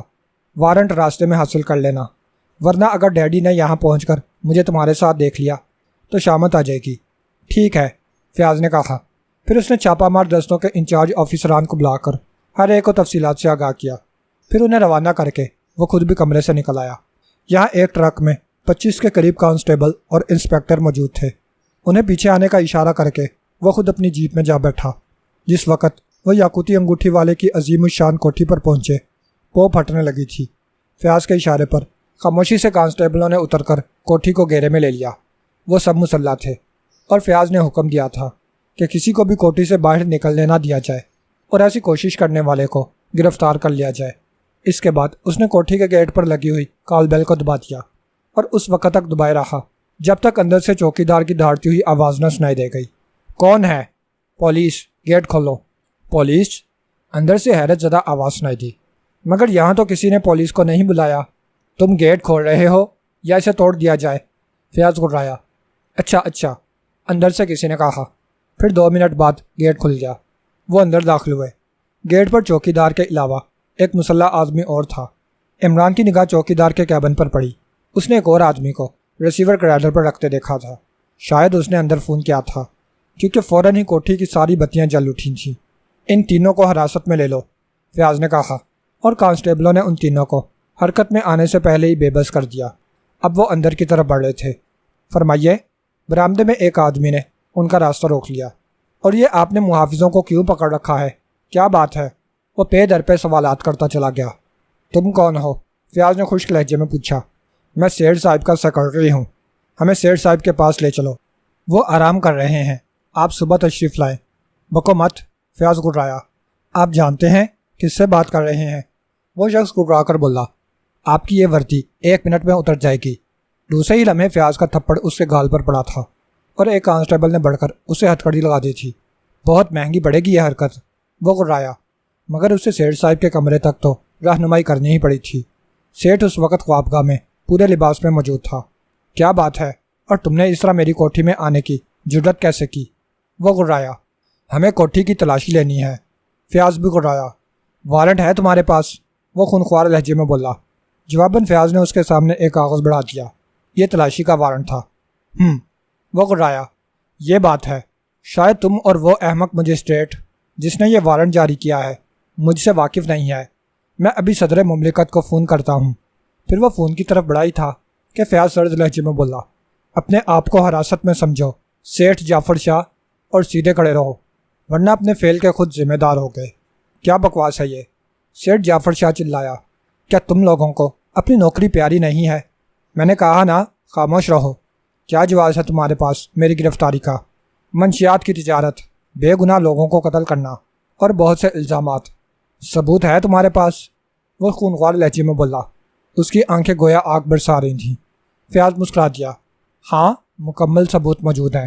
پھر سیٹھ جعفر چلاتا رہ گیا، مگر فیاض نے عمران کے اشارے پر اس کے ہاتھوں میں ہتھکڑیاں پہنا دی تھیں۔ تلاشی پر وہ سب کاغذات اسے مل گئے جن کی عمران تصویریں اتار کر لے گیا تھا۔ حالانکہ وہاں سیٹھ جعفر کی سیکرٹری فائلوں کو جلانے کی کوشش کر رہی تھی، مگر یہ کوشش دیر سے شروع ہوئی تھی، اس لیے وہ ناکام رہی۔ فیاض نے گرفتاریوں کے بعد عمران کے مشورے پر رحمان صاحب کو فون پر اطلاع دی تھی، اور وہ بھی سیٹھ جعفر کا نام سن کر بری طرح چونک پڑے تھے۔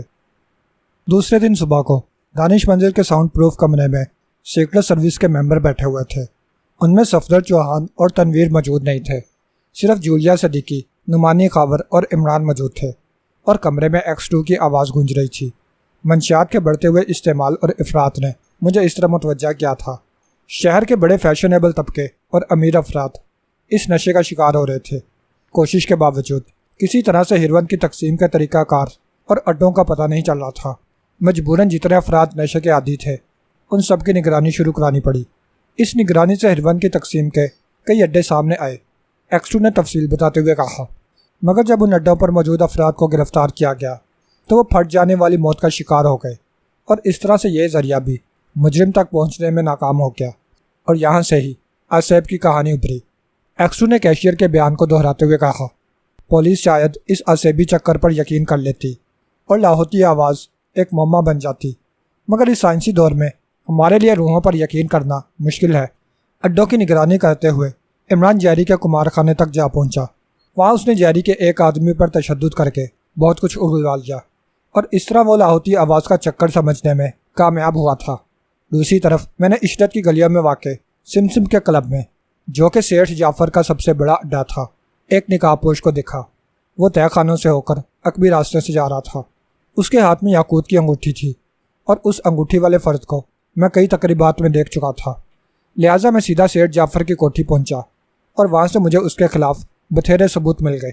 رہی صحیح کسر، میری واپسی کے بعد سیٹھ جعفر نے فون پر اپنے آدمیوں کو جو احکامات دیے تھے انہوں نے پوری کر دی، کیونکہ میں وہاں ڈکٹا فون چھوڑایا تھا، اور اس کی ساری گفتگو دانش منزل میں ریکارڈ ہو گئی تھی۔ اس کے بعد میں نے عمران کے ذریعے فیاض کو چھاپے مارنے کے لیے بھجوایا تھا، تاکہ اس گروہ کا کلا کما ہو سکے۔ اب تم لوگ یہ سوچ رہے ہوگے کہ صفدر چوہان اور تنویر کہاں ہیں، اور مجرم کے ساتھی پھٹ کیوں جاتے تھے؟ تو یہ معمولی سی بات تھی۔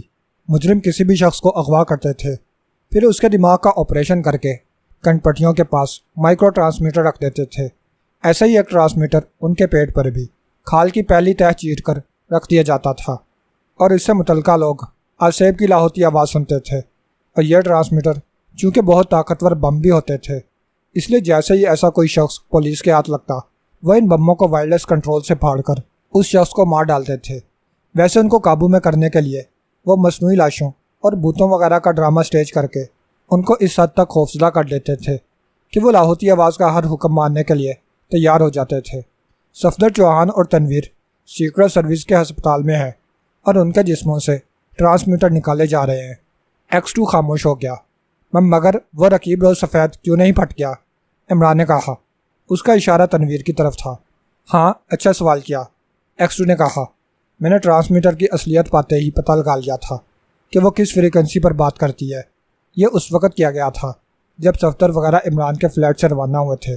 فریکوینسی معلوم ہوتے ہی میں نے اس کی لہنیں جام کر دی تھیں، اس لیے وہ تینوں پھٹنے والی موت کا شکار نہیں بن سکے۔ پارکر کا اس معاملے سے کیا تعلق تھا؟ عمران پھر بول پڑا۔